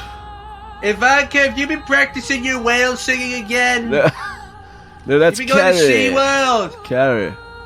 My Ivanka's been going to SeaWorld a lot. She's been trying to communicate with the whales. It sounds kind of like this. I've had to listen to this cacophony for like 7 or 8 hours in the White House already. I'm getting PTSD. Can we please turn this off? It's just completely, no, I don't want to hear this. Actually, I quite like it. It's got a Jewish kind of sentiment to it. Well, you know that because you've got a big nose. My nose is actually a classic British nose, if you will. It's huge. Biggest nose in the world. Guinness World Record, biggest nose. Okay, we're going to have to edit this podcast out, otherwise we'll get cancelled. Well, what's happened to your laugh there, Mr. Donny? I'm sorry. I just thought it was fucking Little hilarious. giggly. I thought it was fucking hilarious. Yes, it was rather humorous, as it were. Okay, so we got a great universal kiss. Universal Okay, kiss. they didn't send a SoundCloud link, I don't believe, so we can't actually do anything. That's with that. terrible. You say I can't kiss them now. Yeah. I can We only got kiss the you if you great send me a Joel SoundCloud link. Vernon. Joel Vernon. Hello, Joel. This is Joel from Qingdao Market. Well, already you're Chinese, so I don't want to do business with you. But you sent a SoundCloud link. I guess I'll listen to it. Okay. Whatever. Play your stupid. Okay, Chinese you got propaganda the 7 song. songs. Would you please pick one? Which one sounds the least Chinese? He's probably glowing. Let's just make glowing. Great glowing. Glowing. So it's ambient like my music face. again. So On a it's droning sunset on. in Mallorca. As Ambient. I look over the waves, my sun kisses my skin and it glistens. Your sun kisses your skin. What are you talking about, Yes. Donny? The glisten. Right, I'm going to slam a Coke Zero as I said I was going to. I'll be back in a moment. You could review glowing and tell the people about your son kissing you. I want you all to picture the scene now. Jr. I want you all to picture the scene right now. It's a sunset-lit beach in Mallorca. The waves are slowly rolling in and out. Right. And I'm there, I'm on the beach. I'm wearing a skin-tight Speedo and nothing else. My orange skin is further intensified in its saturation by the rays of the setting sun, kissing my every curve of my elderly body. And you watch me from a distance, rubbing sun lotion and baby oil all over my skin. Right? And you think to yourself, damn, my favorite president, he's so sexy right now. He's so beautiful. I want to run down these stairs by the beachside, and I want to just run up and I want to kiss him. And that's what you do. You run to me, and we lock lips, we embrace, I hold you close. Donny boy, what are you talking about? I just came back into the studio here at number 11 Downing Street. You were my son. I was just speaking to Rishi Sunak, who loaned me his vegetable smokes earlier, and it's I was saying, that's one of the finest vegetable smokes I've ever chopped on, and he said, I just had a passionate French kiss embrace with my son in Mallorca, and excuse me. That's just vile. I'm sorry, but so I was just speaking to the great Carrie, my wife, who's pregnant, and she had some baby crisps. So I'm actually going to try some on the podcast. It'll be novel, because I feel rather sort of like I'm on heroin or something after that flipping energy drink. I'm sort of like floaty. I suppose the music isn't helping matters, so I've got a few baby crisps. Honestly, I feel the same way. Delicious. Love to a family member like that, so intense, so passionate. I got a Coca-Cola Zero here too. I haven't actually had one of these in quite a while because I was trying to give up, but then I decided to drink them again. So I lasted about a week without it. Shall I read from the back? Bottle made from 50% recycled plastic, label and cap recyclable, but not made from recycled plastic. Recycle me. I'm a 50% recycled plastic bottle. I'm not going to recycle you. I'm going to throw you on the roadside like everything else. Okay. This music is rather sleepy, is it not? Yes, but honestly, it's not very dream punk. It's more dream tone, I would say. It made perfect background music for me describing my passionate kiss with my son. Right. If you could just imagine, while you were in the other room, I went into extremely graphic detail. Okay. I discussed it was very descriptive. Let me tell you about the kiss I shared with my wife, Carrie, just now. It's rather we locked lips, and I said, Carrie, could you please have a look for some food for me? She said, how about some baby crisps? So I'm just trying out these baby crisps. How are the baby crisps? They're rather delicious, but low calories, only 60 calories a pack. It's no salt. 60 calories? No salt, yes. That's incredible. Personally, I'm on a 4,000 calorie diet. I try and have at least 4,000 calories a day. I have Gotta fillet keep that steaks, brain stimulated with calories. lobster thermidor, Look venison, just the cheeseburger, highest quality beef, hamburger, and meat. sausage. But it sounds to me like you're starving yourself, Boris. No, it's just ran out of food because we haven't got much money left after the whole COVID. And spending all the money, all the taxpayers' money on vaccines and so forth. We've actually got no food. Our supply lines are disrupted after Brexit. So, we're sort of rationing food. And all I've got is a bit of baby crisp. So we listen to some more of the music. Donny boy, we've got Dissonance by Humanitas. Great Humanitas. And you know that Shima, he worked for a company that had a very similar name, and it drove him completely schizophrenic. Okay. And it's so sad because... Can we review the music, please, Donny boy, my old chap? Something you got about some fella I've never heard of. You've heard of Shima. You've heard of this guy. No, I don't think I quite could say I've actually heard of this Shima fellow. Who is Shima? You've been on a podcast with him two times. No, I don't believe I have ever met Shima. You're a total disgrace, Boris. You're suffering from dementia. You're eating baby crisps. Your economy's flawed and terrible. You're reading off the backs of cans and bottles as if they're presidential speeches. I'll be honest, this is a fucking shambles, okay? I'm just gonna say it as it is. The Donald is wasting his time being here. Let's review one more demo segment and then I've got fucking business to do, okay? Actual fucking business. Last demo, I would and say then we'll the get Humanitas, the demo is a little bit too vaporwave for our taste here at the... That was at 11 terrible. Downing It Street. sucked. I hated it. Next demo. We got a Bud last Banter with Ass Angel again. I just wanted to give this one another listen because it was rather thrilling, actually. Yeah. I would say that's one of the finest beats I've ever heard. Certainly out of the coming out of the grime tradition of the UK, London. I didn't know that trumpet should sound as amazing as it does, but it just sounds almost angelic. I think that's the word I'm going to use. Angelic. Beautiful. See, I can hear the Ralph Vaughan Williams influence, British. Certainly. Maybe a little,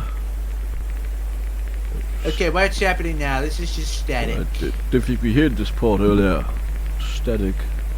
This is just static. What is this? This isn't interesting. I don't know what that part was, but okay. Okay, That's- demos. Let's have a look. What have we got here? Let's have a... Can this please be the last one? I've got a business call. Okay. I've got Trevor, billion-dollar stockbrokers on hold. Please make this the last one. Let's give it Carrie a quick message. Unbelievable. Boris, I've been Hey, friends one with you more. for a very long time, okay? I've been friends with you for many, many years. That is the case. Best friends, I would say. As your best friend, I have to tell you, you need to get a grip. This is A grip. been... What do I need to grip? You need to get a grip on your sanity. Because it seems My to be... sanity. What is like wrong you with just- my sanity? It sounds to me like you're going completely insane, off the deep end. And I'll be honest, I'm a little concerned, okay?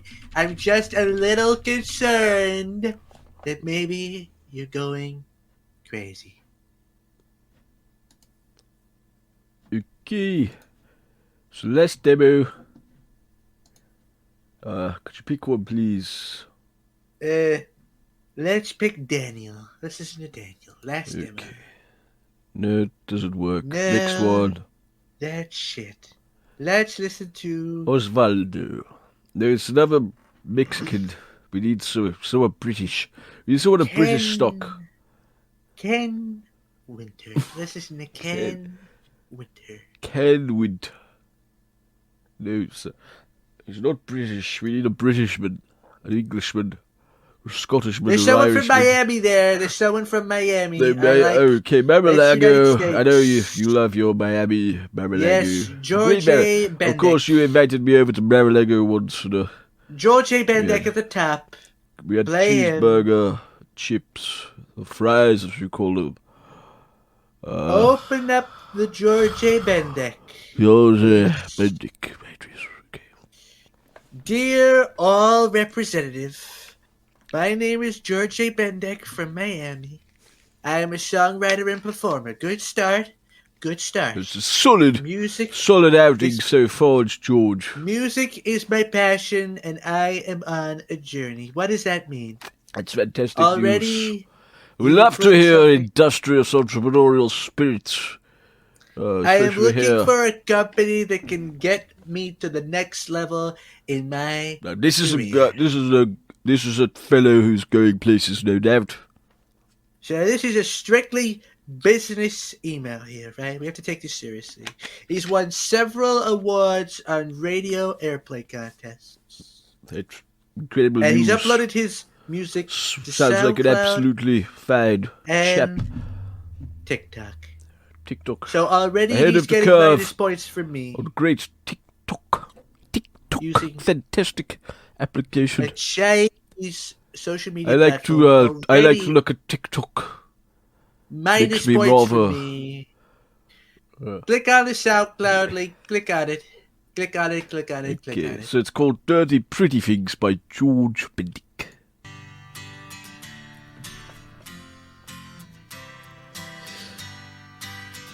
Good use of guitar.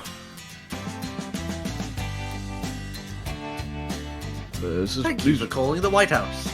The next available president will be with you shortly. What kind of accent was that, Mr. Scotty?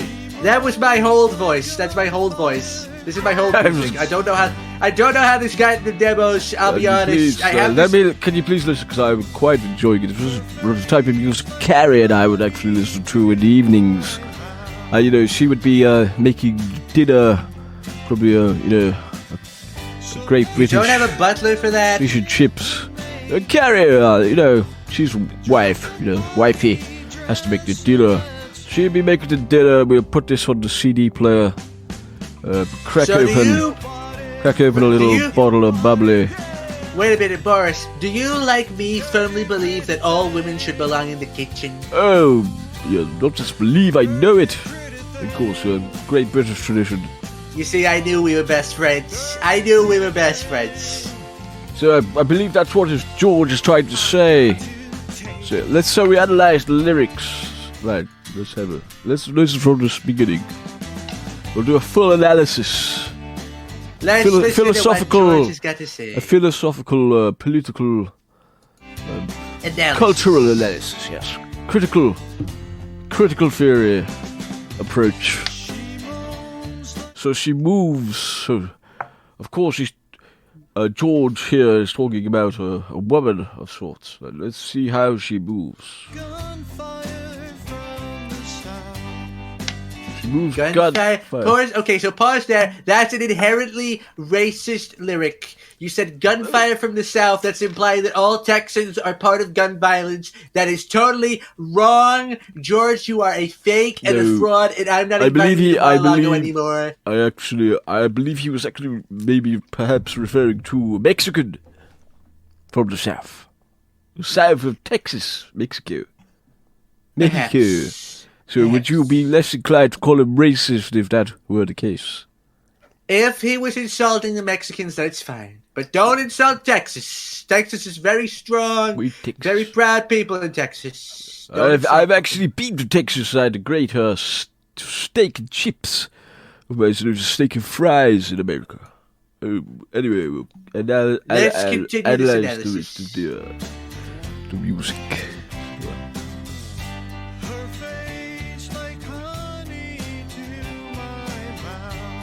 Her face is like honey to my mouth. So Well, I guess he's tasting her face. Maybe a little lick on the cheek.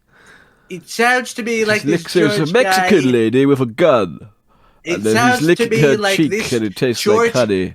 It sounds to me like this George guy is a Mexican cannibal who has kidnapped some poor woman and is eating her alive. Can we get the FBI on this person, Can we, please? let's Can we get let's this- see how it furs out. Let's have it. Mexican cannibal. You just, Donnie, you just spoke over the fellow. Let's have a listen to you. So we listened from the beginning.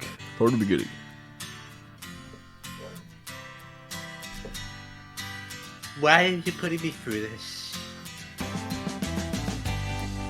Got to give him the first shake, have we not? This is an actual piece of music rather than someone holding a piano note down for 5 minutes and rendering it and then sending it in on an email and saying, can you please change my life by putting this on a piece of wax vinyl for 10,000 people to purchase so I can ascend from the lower class, the slaves as it were, into the aristocracy amongst you lot. Because That's pretty embarrassing, if you ask me. what is embarrassing? The idea that the lower class slaves can move up to being in the higher class at all, to be honest. I would be inclined to agree. They shouldn't with be you. allowed.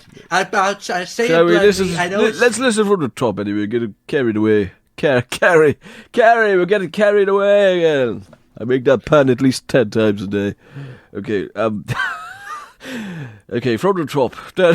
Dirty pretty things by George Bendick. Or is it Jorge? Jorge, I think it is. As you spell it. George.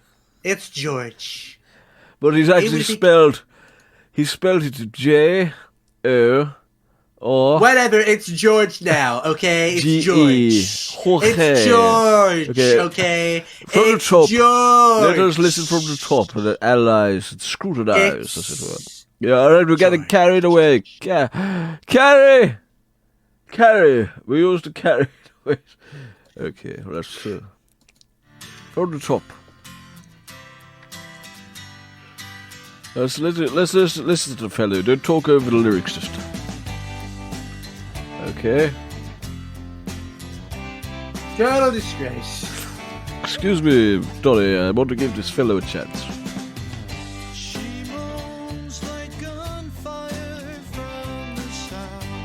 Moves like gunfire from the south. Wait, hold on. So she's not from the south. She moves like gunfire from the south. So is that she would actually pretending? imply she's from the north. So she Yeah. would be from So she's probably York. a Canadian. Canada, New York. She's probably moved Seattle. down to Texas looking for a better life. Bless her soul. No, because And I no. So this fellow's from Miami, I believe. Yeah. So when he says south, he's particularly talking about the Latin American world sphere. So Mexico, Cuba.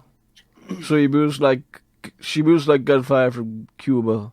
Okay, let's. She moves like middle American gunfire. Okay, let us let us keep listening. So perhaps some cocaine dealers from Colombia or some such. Okay, not that you know anything about that, right, Donnie? Not a clue, Boris. Okay. Not a clue. Okay. Yeah, Not a clue. wait, hold on. We missed the line. Let's listen from the top. From the top again. Okay. For We won't- fuck's sake. We won't pause it this time. It's a total disgrace. Let's not get carried away. And please don't talk over Gary! the story.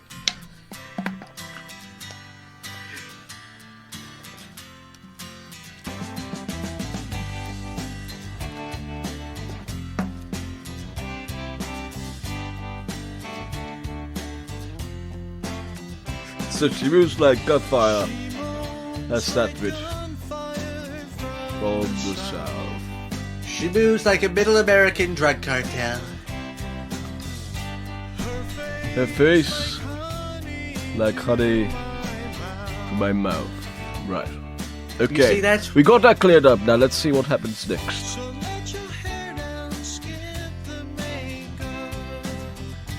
So let your hair down. Let your hair skip- down. I'm going to makeup. pull out.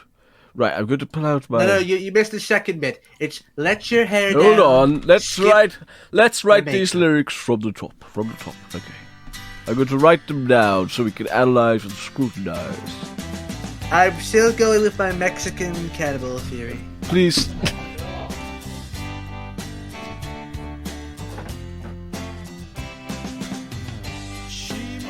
She moves like gunfire from the south. Okay. Her face like honey to my mouth. Okay, we've ascertained that. Let your hair down. Oh, hold on, please. Hold on. Okay. So her down, skip the makeup. Skipping. I didn't. What's she saying in that part? I think he said drop the party dress and let's Oh, let's go. listen from the top.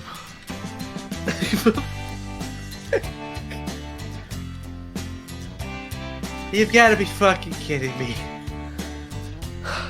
I just want to have a quick sip of cake. Seriously. Coca-Cola, great British, American corporation, but we do import them here. Thanks to a great trade deal. Great trade deal we made, Donny. Oh. Are you okay, Donny? I can't take it, but I'm going fucking mental now. Donny, what? I can't take it anymore. I'm not a real Donald Trump. I'm sorry. I was just a fucking imposter. I wanted internet fame. This is my fucking demo, alright? It's my demo. I wanted you to review it, and I want you to say that Donny. I'm proud of me. Donny, Alright? Donny. I want you to say that I'm proud. I want you to say Donny. you're proud of me. That's all Donny. I want you to Donny. Alright? Donny, pull yourself together, man. You're going insane. You go crazy. You go crazy, Donny. Please. What was that? But I think it's that wacky tobacco. I think you need another toke of the wacky tobacco to calm me down. Could you please take a toke? Yes, I'm sorry. Okay. Please take a toke. We need to analyze this music. Like a great cultural analysis of the times that we're in. We need to. Did you actually take a toke? Could you take another toke? Because I didn't actually hear that. Yes, okay. Okay, I won't listen to it. I won't speak over it this time.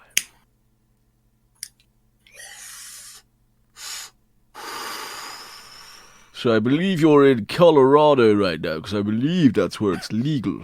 I trust. Or do you? Listen, You don't have Boris. that in Mar-a-Lago. When you write the rules, you can do whatever you want. But you don't write the rules anymore. You live in Biden's world now. I don't live in Biden's world. I live in my world. I have my own golf, whatever I want. Right. Okay.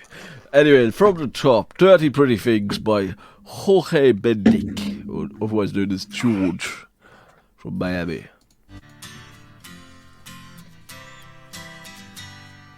Let's turn it up a bit. I'd say turn it down. Up or down? Or down? She moans like gunfire from the south. Oh, Johnny boy! I'm losing the plot. This is setting me south. And I'm already in Texas. That means I'm going to Mexico. No! Please, stop it. No, the wall's down, Johnny. Don't calm yourself. You just run into a wall. The great American wall you built. Oh, yes, I'm safe. Speaking of which, we need something of a wall in the UK ourselves. Keep out those pesky Europeans after Brexit. Especially those French. I think we do have a tunnel to France, you see, across the English Channel. Close that tunnel. Don't need it. Yes, I would like to build a wall in front of the tunnel. So the French pay for it. Next time the French come along with the train, they crash into the wall, and they just explode in a ball of flames. Make the French pay for it. Of course, yes, the French will pay for it. Yes, that goes without question. And if you could come over and help us with that deal, that would be tremendous. Anyway, from the top. No, not from the fucking top, just from where we were. Please, I can't hear it. Please, I need to. Please. Boris. Please. Okay, from the top.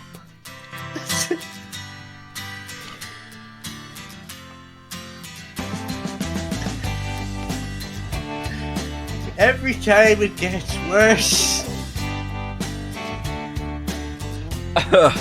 I almost left my Coke Zero out my mouth, but the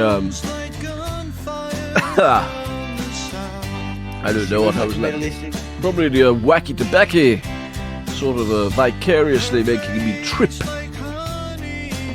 And tripping balls. Okay, you're speaking over it. Please, can we listen? Are you fucking kidding me? You spoke over at the same time. This is totally ridiculous. This is the most one-sided trade deal I have ever done. Okay, Donnie, calm down, please. I beg you, please.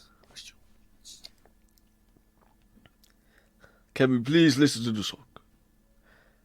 I'm not going to talk. You're getting a little carried away. Okay. I'm not going to talk at all. Let's listen to the song, please. I'm not going to talk at all. Donnie, please. Come on, let's listen. Come on. I want to listen to the song now. I want to listen with intent so we can critically analyze it like when I was at university back in the day at Eton and then at Oxford. I would analyze the great poet Homer. Did you do your thesis on this song? No, on Homer, Greek mythology. The Greeks, Plato and Aristotle and Heraclitus and so forth. The great philosophy and but I did spend a lot of time with the great Greek playwrights and poets, and particularly Homer, who you may know of, but not Homer from The Simpsons, the great American Homer. There's the great Greek Homer. He wrote the great poems, the Iliad and Odyssey. And, my favorite part of The Simpsons is where Homer looks at the camera and he goes, donuts. Dude, yes, that's fantastic.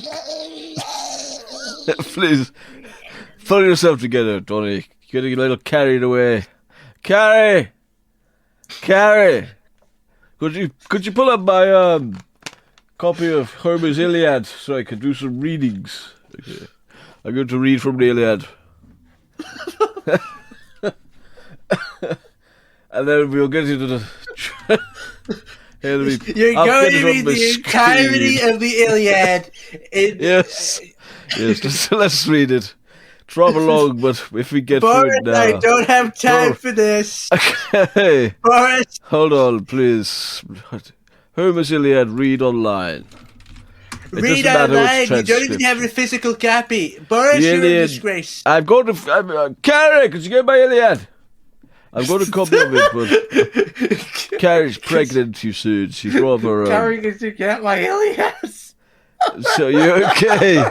Are you okay, Donny boy? Your voice sounds rather strange. No, I'm not okay. Could you please pull yourself together, man? You've been going to rage for the last 10-15 minutes. I'm sorry. We've got to take this seriously. I'm tripping We've been paid to do a podcast here. We're getting paid. Yes, that's why you're reading Homer's Iliad and not doing the demos. Okay. Whatever. Okay. Book 1.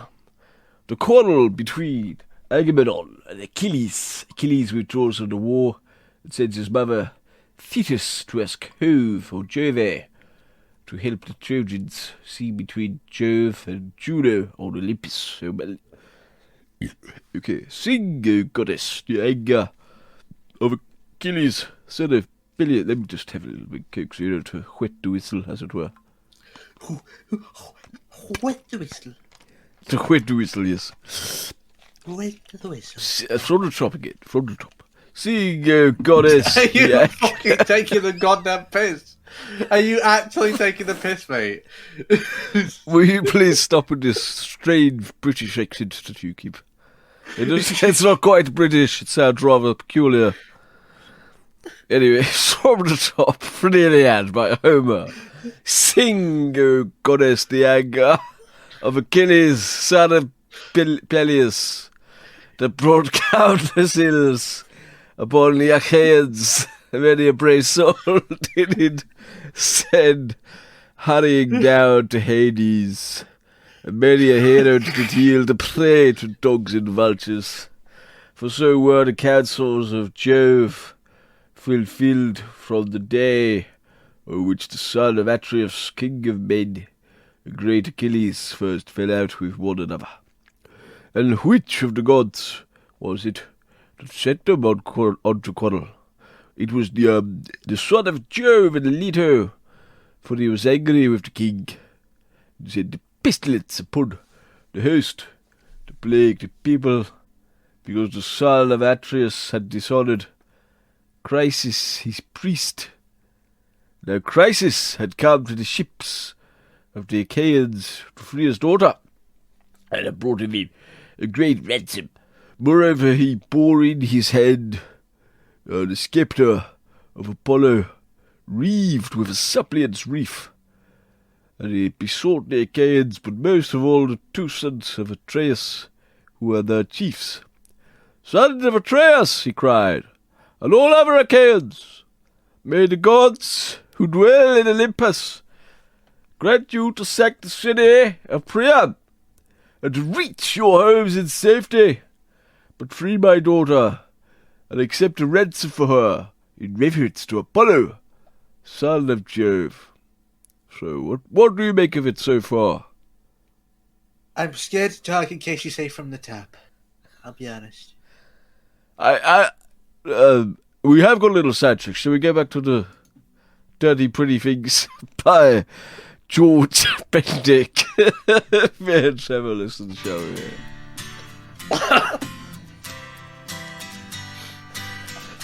Please, Donny boy, pull yourself together. We gotta review this.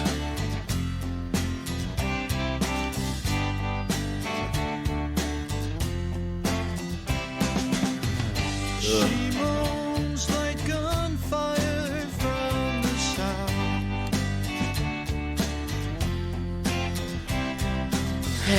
Her face Could you please try not to speak over the lyrics?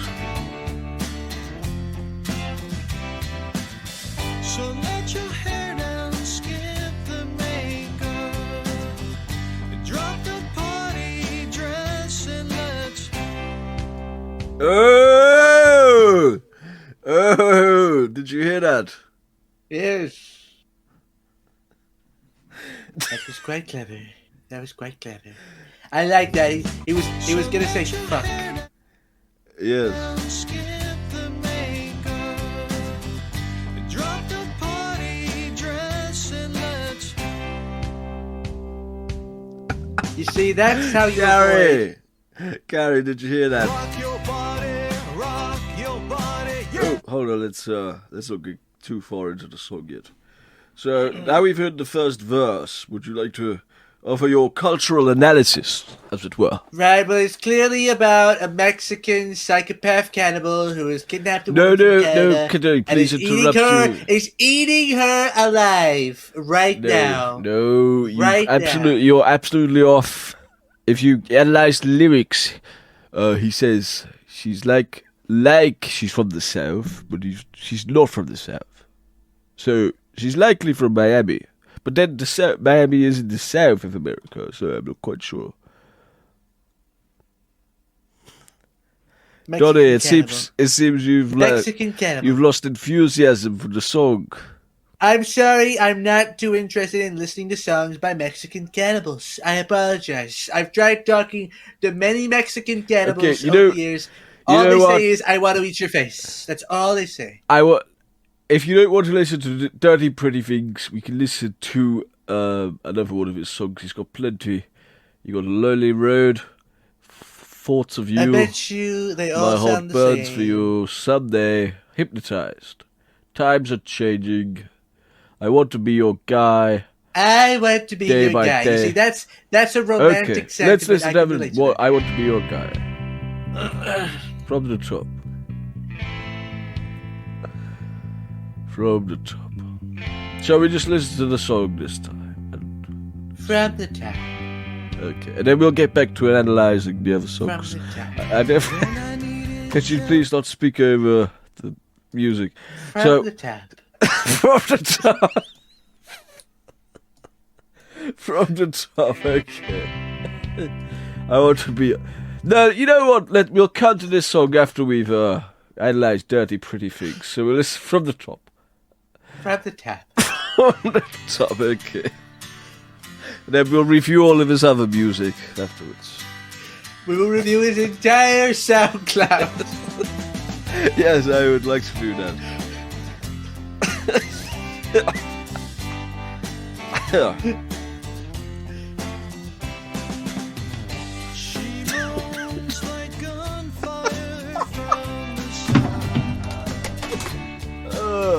Sorry. I saw a humorous picture and it made it a little bit crazy. Boris, could you please not talk over the song? From the top. Oh. From the top. From the top. Hey, from the top. Let's take it in. Take it all in. So he actually has 7 followers. That's incredible. He seems to be following Jay-Z and Pharrell himself, so he's a hip-hop fan.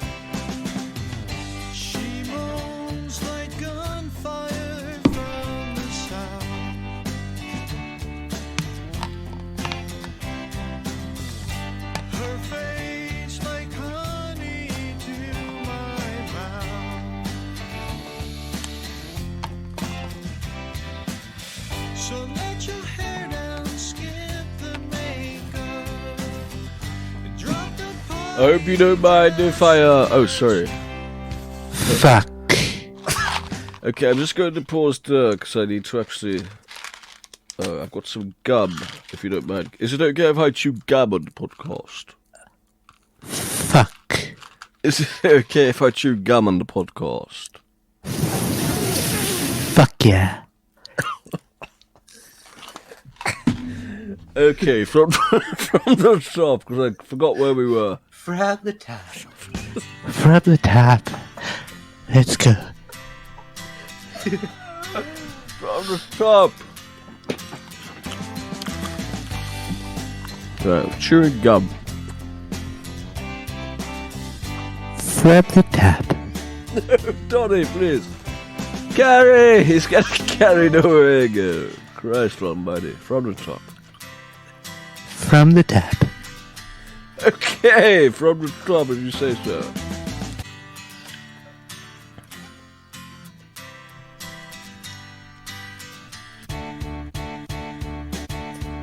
That is not the top. That is about... True. It has to be the 0 second mark. Right? The great 0 second mark. That's where the top is. Okay. Oh, so if I press 0 on the keyboard, it actually goes from the top. There we go. Do any of the other numbers do anything? Yes, but then go ahead in the song, and we don't want to spoil the song on ourselves now, do we? We could remix it. Okay, so we can go to 1, because we've heard that far. We can go to 2, 3. Fuck. Fuck. Donny, would you like to try singing the song? Yes. Okay. Yes, I would. Yes, I would. Okay, ladies and gentlemen, I usually don't do karaoke. This is a bit of a privilege for you all. Let's listen. You're all incredible. I'm gonna sing this song Okay. just for you. my gift to you, your favorite present. Would you like the lyrics? Because I have them written down. Hold on. I have them memorized. They've been burned into my consciousness. Yes, brother. Just much like the Iliad just burned into mine. She moves like gunfire from the south. That's not quite singing, Donny boy. My old chap. I would actually. I'm doing a William Shatner, okay? Leave me alone. Okay, now I will give it you know what? I would like to sing the Iliad to the theme, to the music. Because if you know anything about Homer, the poet, his poetry would have been actually recited musically rather than as a sort of model. If you go to a poetry bash today, poetry night, you won't hear much music. Yeah, a poetry slam, a bash, a recital. You won't actually hear much in the way of music. You'll see some pathetic sap on stage reading some blabbering words that don't mean much. They'll just go on and everyone will have a good drink and smoke. I guess you can't smoke these days unless you're at the Parliament bar where you're allowed to smoke. Like, MPs are allowed to smoke in Parliament, but you're not allowed to actually smoke in bars today. But so Boris, your accent's noticeably fallen off. I just get a little bit you know. It's not that my accent's falling off. I'm just a little bit relaxed, as it were. Anyway, I'm going to sing the Iliad to Dirty Pretty Things, The Sad and Dirty Pretty Things by Georges Bendick. Okay. Sing! Oh, wait. I'll come in when he comes yes.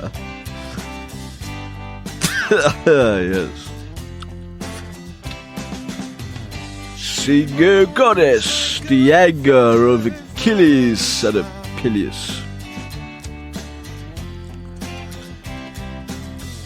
that brought countless ills upon the Achaeans. I don't know how you pronounced it. Shall we listen to the song?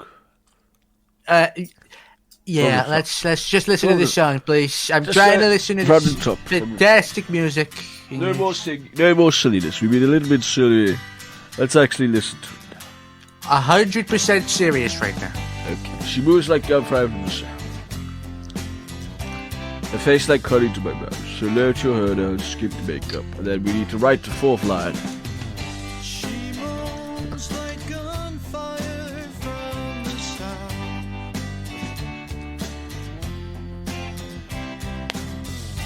Her face like honey. So he licks the face. So let your hair down, skip the makeup. Okay. Drop the party dress and let's Drop the party dress and let's... Fuck. Okay, let's listen to it. rock your body, yeah. Rock your body. Dirty pretty thing. Rock your body, yes. Dirty Dirty pretty thing. Dirty pretty thing. Dirty pretty thing.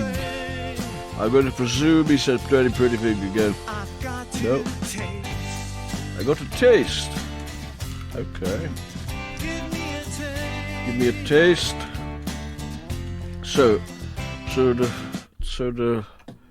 the less is Definitely about a cannibal. 100%.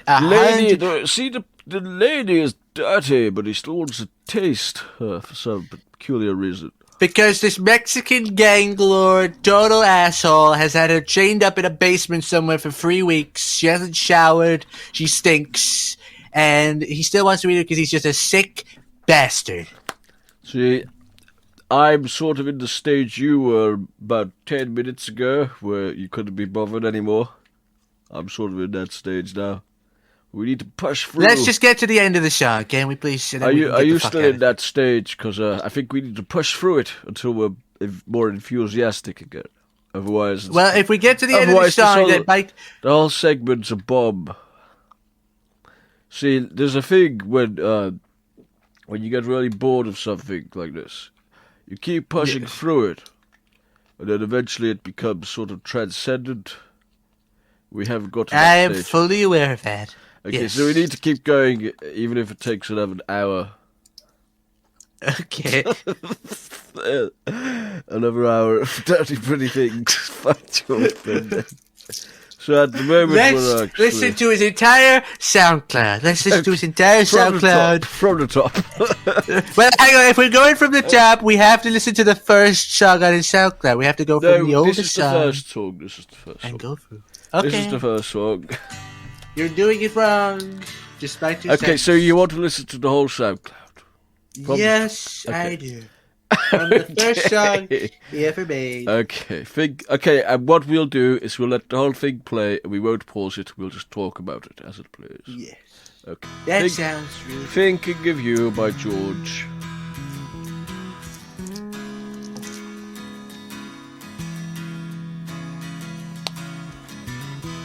Of course he's thinking about his favorite president. I believe he's thinking about the lady from the south. Sort of the same. Perhaps. Thinking of you, Okay. night and day. It's night and day. Inspired lyrics. Got me through thunder and rain. Thinking of you. Oh my god. Numbs my pain. Jesus. I'm thinking of you.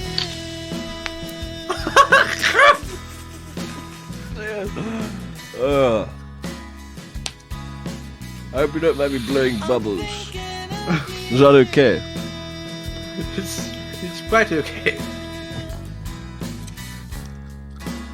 Thinking of You.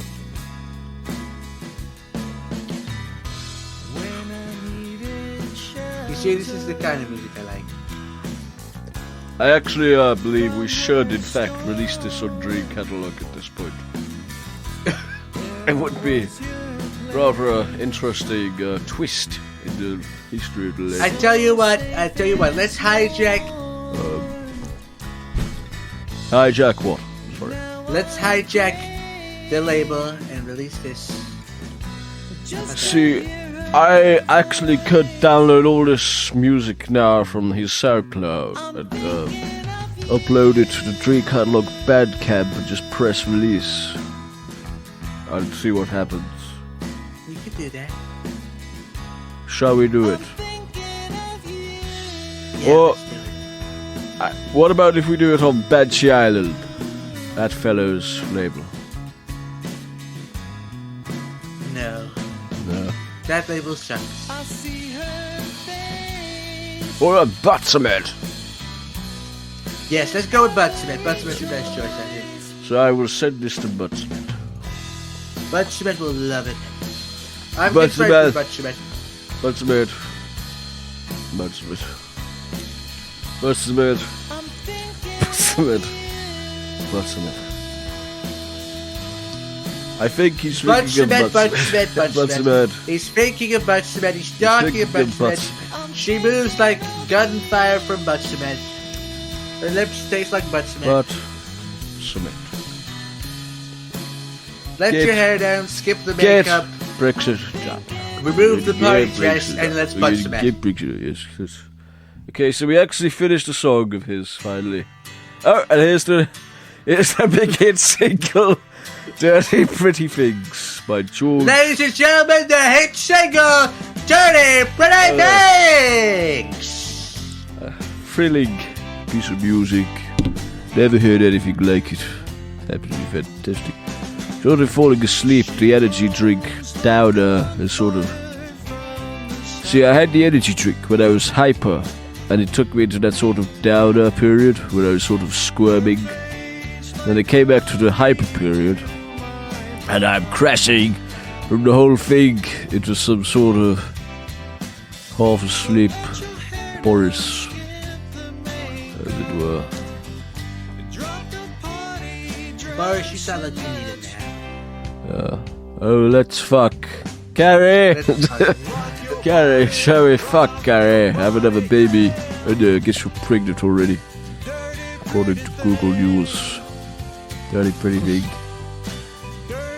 Carrie, you dirty pretty little...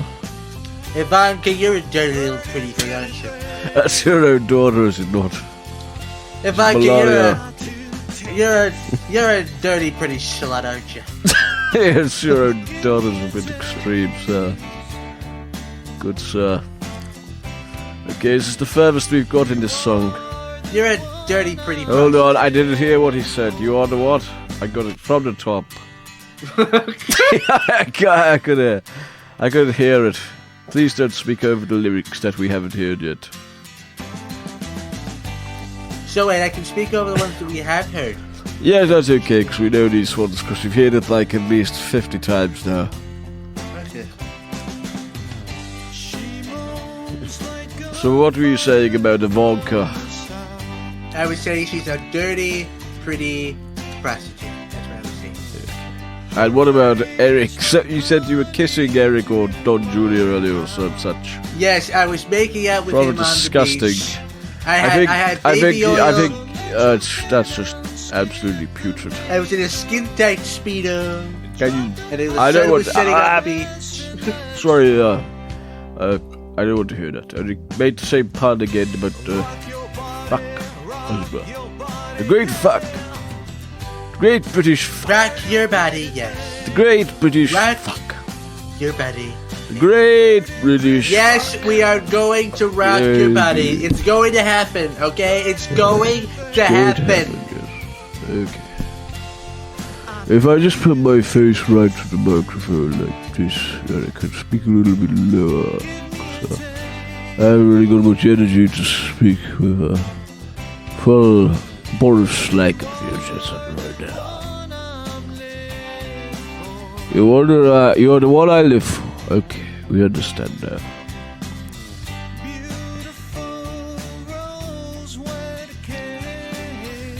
What? What was that beautiful what? Beautiful rose wet cannon? A soldier. The what? I didn't fucking understand the word of that. Rock your body. Did a pretty thing. So what's your... Do you have an analysis of it? Well, quite clearly the My analysis is that it's shit.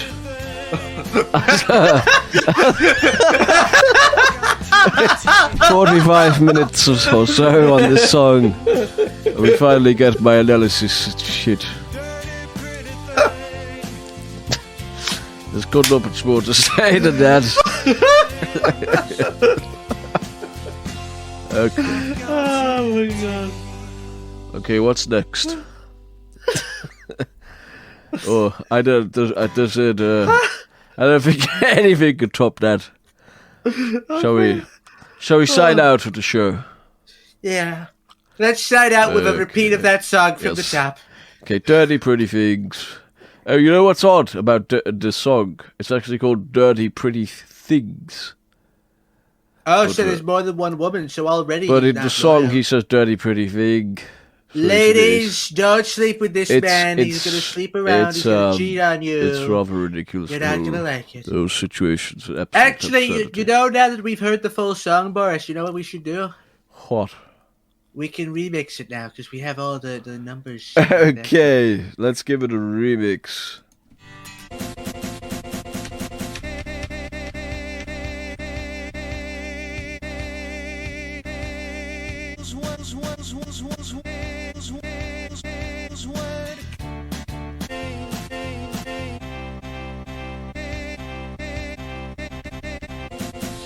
Get a bit of zero in there.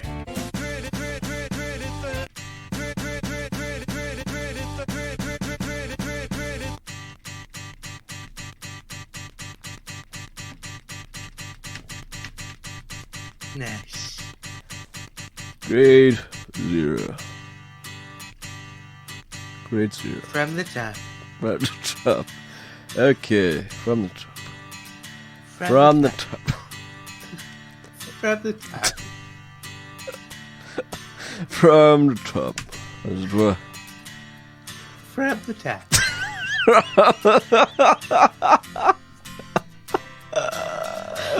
From the top. From the top. From the top, as it were. From the top. From the top, right? The great, From the top. From the very the top. great tap. The great tap. From the top. From the top.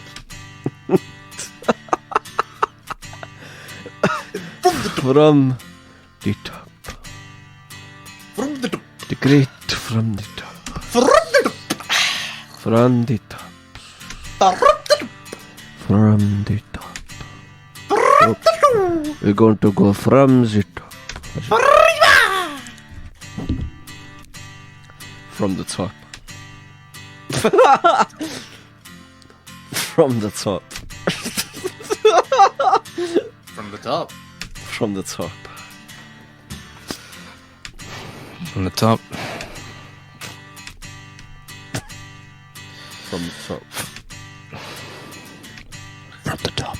Oh God! From the top. For fuck's sake, from the top. From the top. From the top. From the top. From the top. From the top. From the top. From the top. From the top.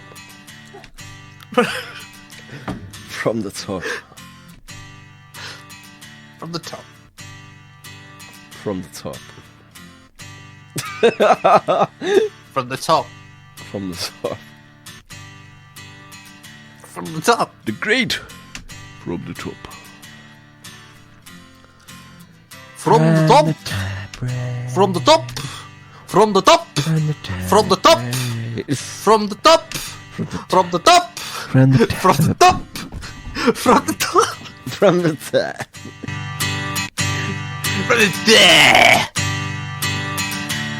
From the top.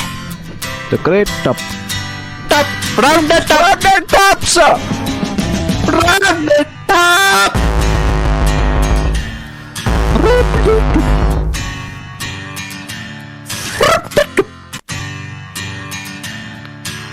It's Oh. From the top. from the top. From the top. From the top. From the top. On the side. From the top, got money from the top, ayy. Got money from the top to the bottom, that's trickle down economics, ayy, ayy. We gonna go from the top. We gonna go from the top.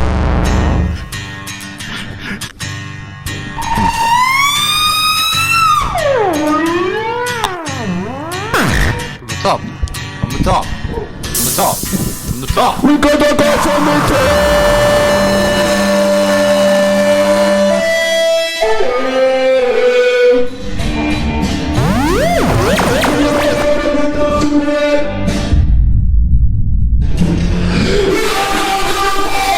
She moans like Your mic's clipping really bad.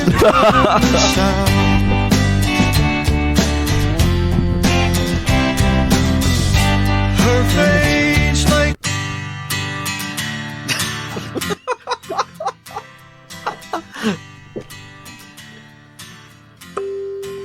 Kel, could you do me a favour? Come in here. Come here. Come stand right here. Stand right here. Say from the top. Say what? From the top. From the top. Thank you. Why? I feel like you have just ordered me to say something very judgmental and like contradictory. No, Or like- you or say like- from the top. Well, yeah, but like, Say it again. why? Just say it again. From the top. Why? Why? Why not? I don't know what my voice is being used for. We're listening to this, and every time we say from the top, we start it again from 0 to. Oh. We've been listening to this for the last 50 minutes.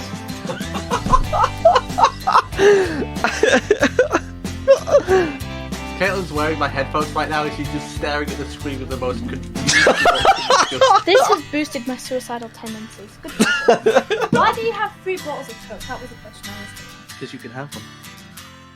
From the top. For the tap, for the tap, for the tap, for the tap, for the tap, for the tap, for the tap. Oh! From the top. Can I actually have it? Genuinely. Genuinely, actually. Yes. We gotta get out, Mara. From the top. I was From going to the top! say, I'm going out with my mate. Is this outfit okay? Yeah, it's quite cool. Literally any shirt because of the colour. I only realised that today. I washed what under here, sweater under here, because it's cute. So I'll probably from the top. There you go. Bye. See ya. Oh, wait, before you go. What? Can we have one last? There we go. From the top. Alright, from the top this time. From number 7. From number 5. From the top. From Right, 4. so we just listen to the song. No. No? Okay. So next up we've got an interview of Broken Canyon, and this is a track off her new EP that just came out the other day.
You always hear like these stories, like especially people on Reddit who are like, "Yeah, I'm a sink pisser, bro," and I just never understand like the. I've pissed into a sink before. Really? Why? I was How at is a that a party when fun- I was a teenager, and I just thought maybe it'll be funny if I Oh, piss that was into better. a sink rather than. Did the you toilet. rinse it out, or did you just leave it? Did you like pull up the thing so it there, let it mellow? I can't remember, to be honest. I was out hiking in the woods. Awesome, dude. I couldn't fucking have any toilet paper. Use my sock. That's that. Look at Continuing the- on with the interview, Broken Canyon. How are you Uh-huh. doing? You're saying that you're doing I great. just said I'm doing amazing. Yes. How come you're doing so amazing, bro? What's the latest? Just I've been listening to this riveting conversation. Yeah. I just love it so much. really makes me feel like I'm 14 again, and I really Listen, this is just the way the cookie crumbles sometimes, okay? This is just I hate to bring it. I honestly, dude, I want to sit down and do a proper interview with you. So like, Dude, well, I like, was in the studio at my school for like 9 hours. There's like a huge like TV screen there, and then just like another computer monitor, and I just had a bunch of jellyfish running on it, and I was just like, I was at the aquarium recently, and I saw these little Oh my tiny God, jellyfish, which are like about an inch long and lit up in purple. They were sort of like dream nice. punk jellyfish. I had this AP computer science teacher who was like divorced, and like he was constantly taking his kids to the aquarium in like Norwalk, Connecticut, because I don't know, I guess they hated him, but he had like a like an aquarium museum pass, and every like Monday, like after the weekend, we would do this thing in the class where we'd spend like up to 30 minutes talking about what we did over the weekend, and like pretty much every time he was just like, yeah, I went to the aquarium with my kids, because it was like hilarious, because halfway through the semester, like he stopped wearing his ring. It was so funny. And then one time we spent like a whole hour just like talking about what we did over the weekend. Is that what you got up to in American school? That sounds like so. That's what you do in American schools, if you know, shooting the place up, basically. Yeah. Right. With a good education system. Let's get into this interview. Let me ask you a question. Never mind. Yeah, I put out an EP thing, because I gotta prove to everybody that I'm like still alive. I'm seeing these votes like, who's the best in Dream Punk of 2020, 2021? And it's like, no. I'm best of 2019. I'm best of 2020. I'm 2021. I'm MVP every year. I'm taking it personal when I'm seeing people saying, you know, I'm not number one. So I'm sorry, Exequies. You better step aside, because this is my year. You hear that? What about Nitro? You hear that?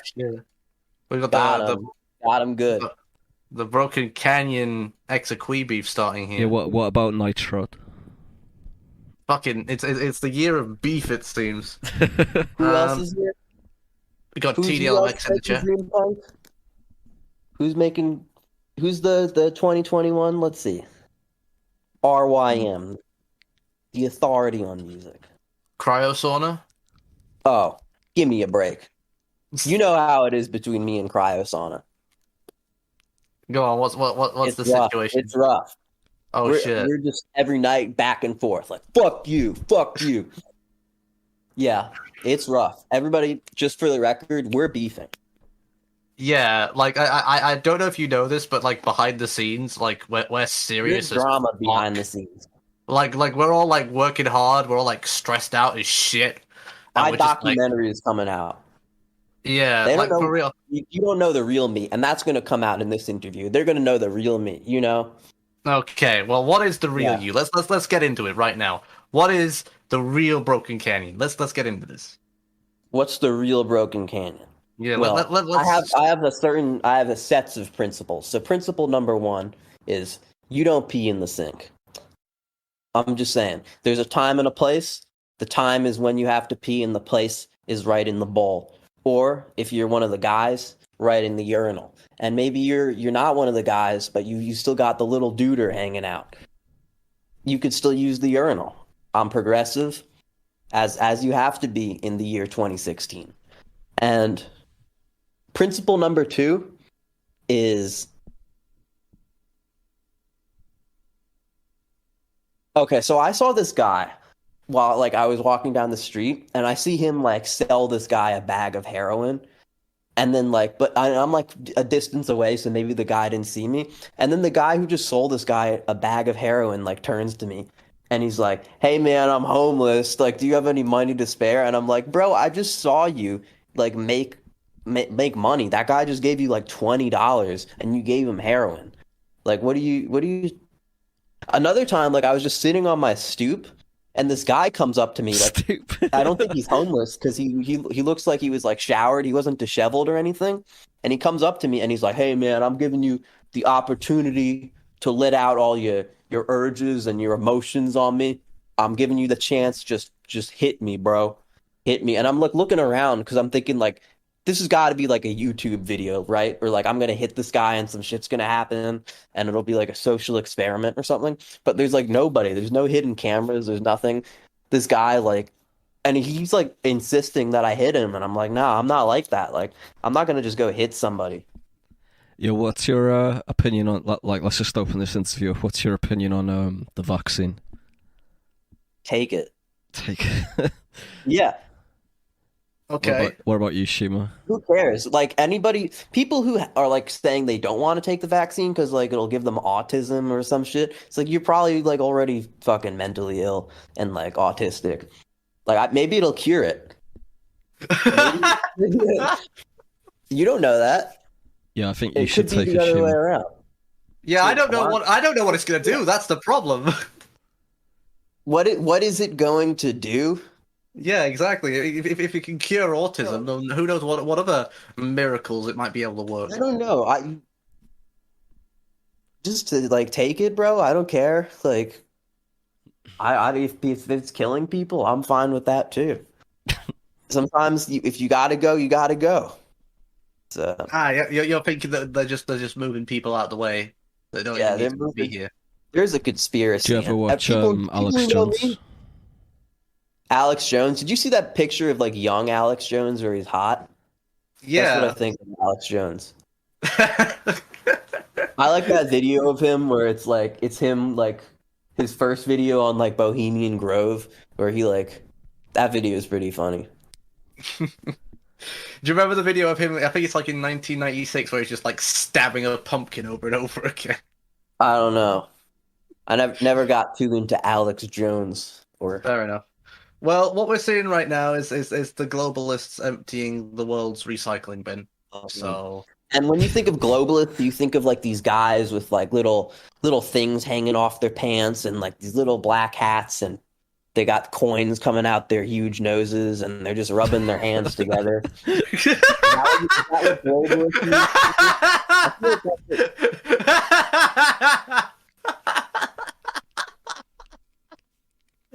Oh, fantastic. And then they're like, oh, Shmario, we're going to make them take the autism vaccine. That's what you have in your head, right?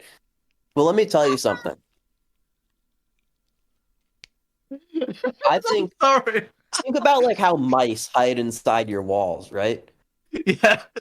And like, what are they doing in there? I don't think it's the Jews. You think it's the Jews, but I don't think it's the Jews. I don't! Stop trying to paint this on me! Oh my god, I do not!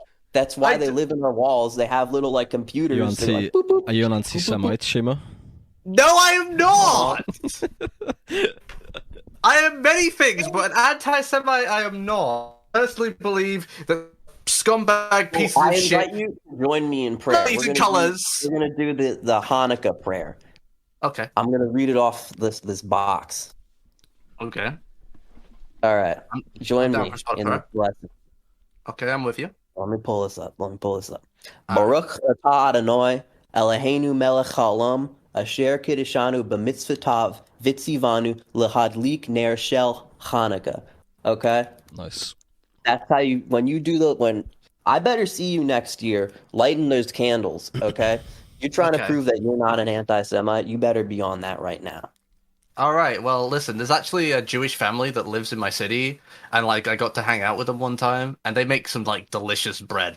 So hold on a minute. Everyone's saying this stream's going to go down, but for disclosure, Broken Canyon is Jewish, so you know. There you go. And Maxine just put it perfectly. I get cancelled twice in 24 hours. Fantastic! Yeah. I get double cancelled. Great, fantastic. Thank you, Broken Canyon. Thank you for painting me as an anti-Semite. You're welcome. My ex was Jewish. Thank you. Vador. Okay, so moving on with I've got a Jewish ex-girlfriend. Yeah. And why'd she leave you? Because you called her. Jesus Christ! All right, yeah, we'll have to censor that. Okay. Jesus! Let's go to the next topic. Yeah, please move on, like, immediately. Fuck. God damn, we've only just done 2 episodes of this shit. Oh my word. Okay. We're right back into the pits of Canvas, aren't we? Fuck me. You know how it goes when you get me on here. Yes. Listen, I didn't expect the meteor impact from your presence to be so vast. Like, damn.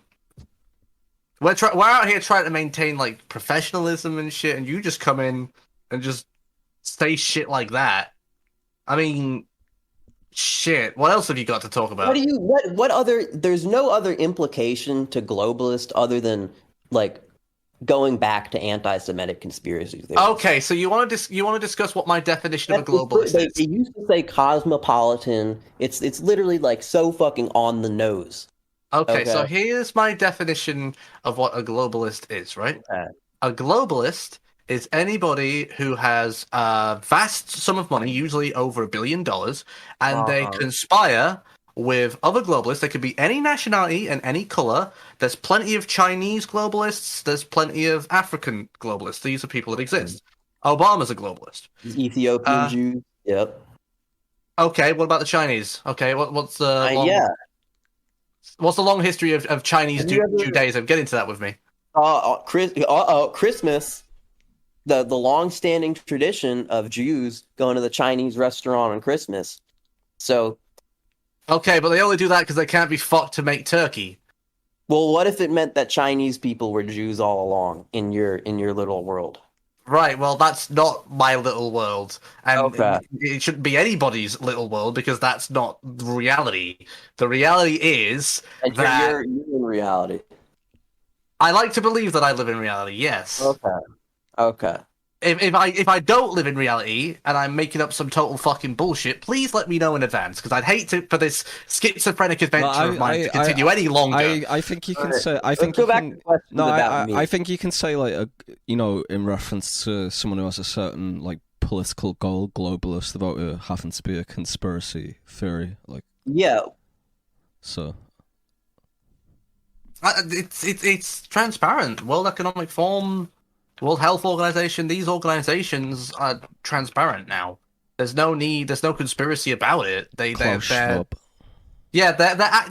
publicize works where they cover this shit. So there is no conspiracy.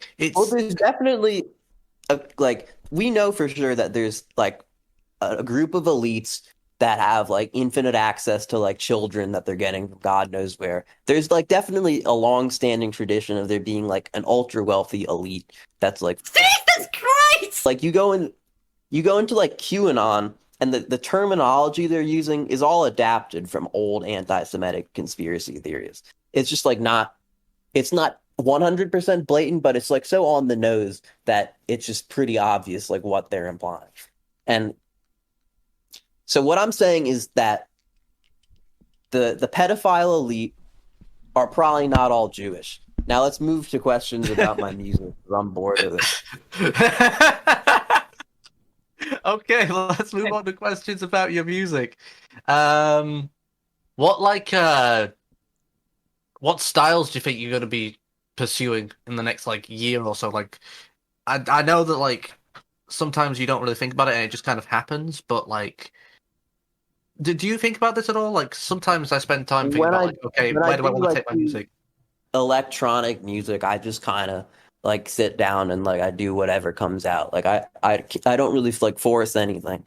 But I'm, like, working on, like, being in a hardcore band. I'm trying to put one of those together. The hardcore scene where I am right now in Baltimore is, like, popping off. And I'm just seeing shows, like, every night. In fact, I'm seeing one in, like, 2 hours. It's not local band, but it's like with a Knocked Loose, which is kind of a big band in like hardcore right now. But I'm seeing all these local shows. It's pretty cool. So I want to start my own band and do that kind of stuff. But I'm probably still going to keep doing like the dream punk or whatever the fuck people want to call it. Because like, first it was like Vapor, because it was like Wazx put out that whole like, what is it, like Origins of Vapor or some shit. And like now it's Vapor. And then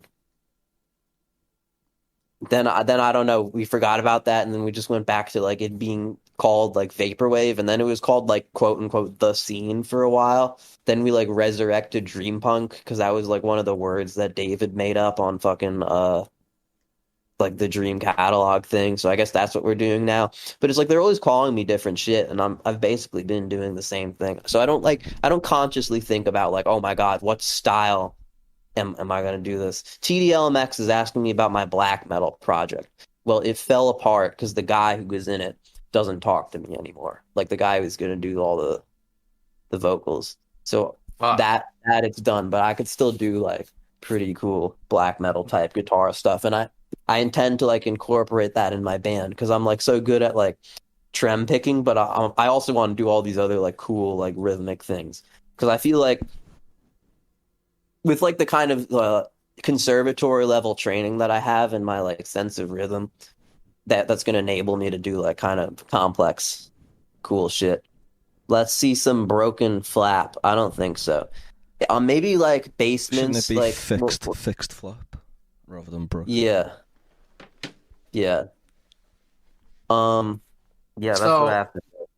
like, one thing I think that would be pretty cool, like, just considering that you've got all the guitar skills and shit, and you're looking at making your own band and stuff anyway, fusing like the band elements with like the production elements and shit of Dream Punk, and like kind of like meeting it in the middle and see what happens. Yeah, I'm definitely like thinking about doing that. Like, there's definitely going to be at least like some electronic stuff, like whether it's for intros or like transitions between things. Like, I've been the kind of like proposed bands I have, everybody wants me because even though like I'm starting all these bands, all of them like I'm the second guitarist in it. So I want to like write music, but I have like even more capable guitarists. Like I practice 3 hours a day, but like I have people who are like majoring in guitar or like jazz guitar who play like 6 to 7 hours a day. So they would be doing like the lead stuff and I'd be working on writing. And everybody wants me to do the electronics thing. And like like I definitely want to move beyond like fixed media electronic music and I want to like think about how to do it in like a live performance setting. So I think like also like solo Broken Canyon like ambient music shows are something that I'm going to try to do in the future. Yeah. If you have Well, any shows available, unless if it was locked down. New variants. Sorry, Yeah. I can hear you. Oh, sorry. Can you hear me now? Yeah. So what was the question again? I can't remember. Oh, dude! It's like it's 9:30. I haven't had dinner yet, so I'm getting pretty hungry to be honest. Yeah, you know what? I haven't had dinner either. I've left it behind me because I've been too busy fucking working. But yeah, continuing with interviews about music and stuff. Yeah. So let's say like you do start this band, and you've got like how many people are you gonna have in your band? First things first, like how many? Well, probably like me as the rhythm guitarist, somebody as the lead guitarist, like drummer, bassist, and then like if one of them can't do vocals, probably a vocalist. I might do vocals, but I'm not that good at it. I do like I kind of have like an ego thing where I want to be like the main person or one of the main people because I want to have like a lot of creative control, and I think being the vocalist will like enable me to do that. But there's people who are like way better at doing vocals than me. That yeah. So it's like a 4 or 5 piece band, and like what kind of if you like going off of shit that already exists, what kind of style do you think like your band would pursue if you got like it all good to go and you were doing like live shows or whatever? Well, I want to do music like for the pit. So like I would do like breakdown focused like hardcore because but it's a balance because like the hardcore music on like the record is different from like in a concert setting. So like while like breakdowns are like a lot of them are cool like live, in some albums it can get like boring and repetitive or like there's like so I don't know what to do with that, and I might even like have the songs be different live than what they are in like the recording. Yeah. So like a lot of shit's changed, of course, with bands and all that because of time's always changing. Is our live shows still like important? Like, do they still like leave Oh a wait, yeah, mark? that was what I asked. I said, will there even be any live shows in the near future? Yeah, when it all moves to Minecraft and Fortnite, I think Yeah. we'll be done. But I think the live music is cool, and it's probably like live scenes are kind of falling apart because I guess most musicians are like naturally like more introspective and like spend more time alone. So I think like that enables itself better to like online music scenes. So a lot of creative types are going to probably be more online because it's just easier. But then also that leads to this kind of like fucking annoying internet dweeb culture that I'm kind of getting sick of. And I think that like live music, it's different because it doesn't seem like everybody's trying to come at each other to like climb the basically non-existent ladder as you like talk about. But because like everybody knows that we're all just local bands, like it's super unlikely that we're gonna blow up because we're just in a niche that doesn't have that much mainstream appeal, except for the band Turnstile from Baltimore that's actually blowing up. I saw them like the concert right before the album, and then immediately after the album they blew up, and I knew during the concert like this band's gonna blow up. But yeah, because nobody is like I don't think people care as much about like going down in history or something. So people just like you could just talk to anybody after the concerts, and people just don't have these massive egos. Nobody wants to really cancel you, so you could just say things. I was able to like disagree with somebody about like political things, which like and you could it's way better than the fucking internet shit. I'm kind of sick of it. Yeah, no, I get that. I get that. That's kind of what I've been having to deal with as of late as well, and I can tell you, like, I'm just as fucking sick of it as you are, buddy. So you think that, like, bands and shit and going in the live direction is a way to, like, get around that kind of toxic internet culture? Yeah. Well, I want to like be in both because I think both can be beneficial to your career. And there's still like a lot of fields of music where like the in-person stuff is more important. Like hardcore music, it still feels like local scenes are bigger than being online. Classical music is still mostly focused on like, IRL shit more so than like.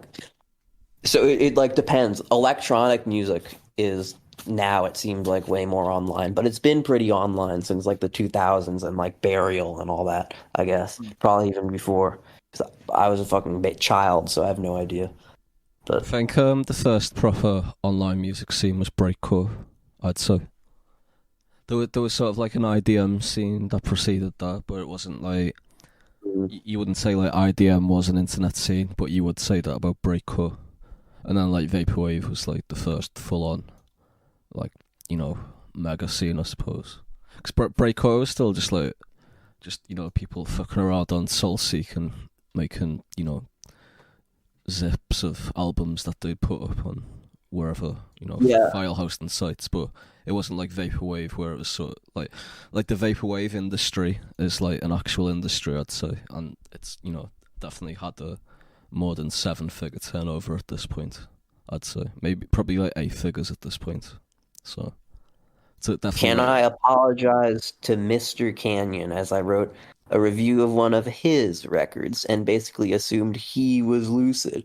My bad. I gave this record a good review, like the dub influence you have on some tracks. Where did people think that I'm? How did people think that? I don't know. Just like, I think everyone just sort of automatically assumes everyone is me, but like I have to sort of reiterate constantly that I don't do mystery aliases. And yeah. I accept your apology, by the way. Do your research next time. Yeah. Oh, him. Yeah. Okay. Yeah. So, like, bands and live shows and all that kind of scene. How does it go? Because I've never been a part of a band. You've never left the attic. No, of course I have. Of course Greatest moment in Once or Canvas twice. history is when Shima was saying some shit like blah blah vaccine, like those Jews or whatever, and then like his mom is like, "Come down for dinner," and then it's like, oh my god, it's like we're not a restaurant service or some shit. That was amazing. That was a Chad moment. Shima, what are you on about? You've never done live shows. You've literally done like. No, I said that. I said I've never been a part of a band. Is what I said. Oh right, okay. That's what I'm asking. I'm asking So what's the it's band like being a experience DJ, like? except you played instruments. Okay, but like obviously you like with a group. There's like It's not that different, really. Is it? Hold on. I gotta ask something. Was there like a situation? It's like you did some show in like 2017, and like Telepath was talking about like some like alien girlfriend or something. Is this a true story? Why? Where did you hear that? I don't know. That seems like word gets around. Oh, okay. Well, I don't know who told you that, but I don't know. You can confirm with them. Okay. So I was just hoping for more intel on this situation because I'm trying to get my own. I'm not having success. With I was actually real- speaking to Telepath about half an hour before the show. Actually, he's working on some new stuff, brand new like, projects, like not what he was doing before. So, one question I just came up with: white or black banshee? If you had to pick one.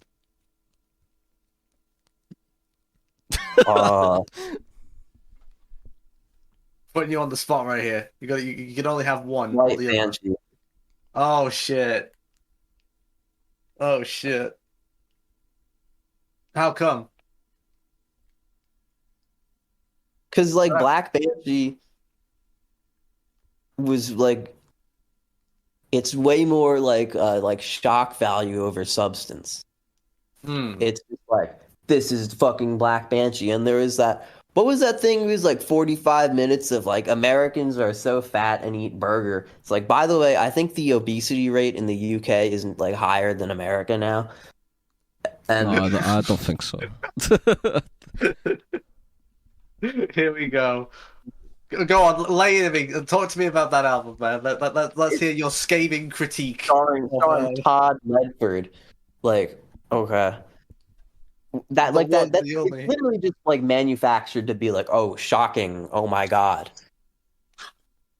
Oh my well, god. I think, like, I'm just so desensitized to that. Yeah. What was So you want, like, manufactured actual, through? The run? Yeah. He was doing like an Australian accent. One of my friends listened to the whole thing. I couldn't listen to the whole thing.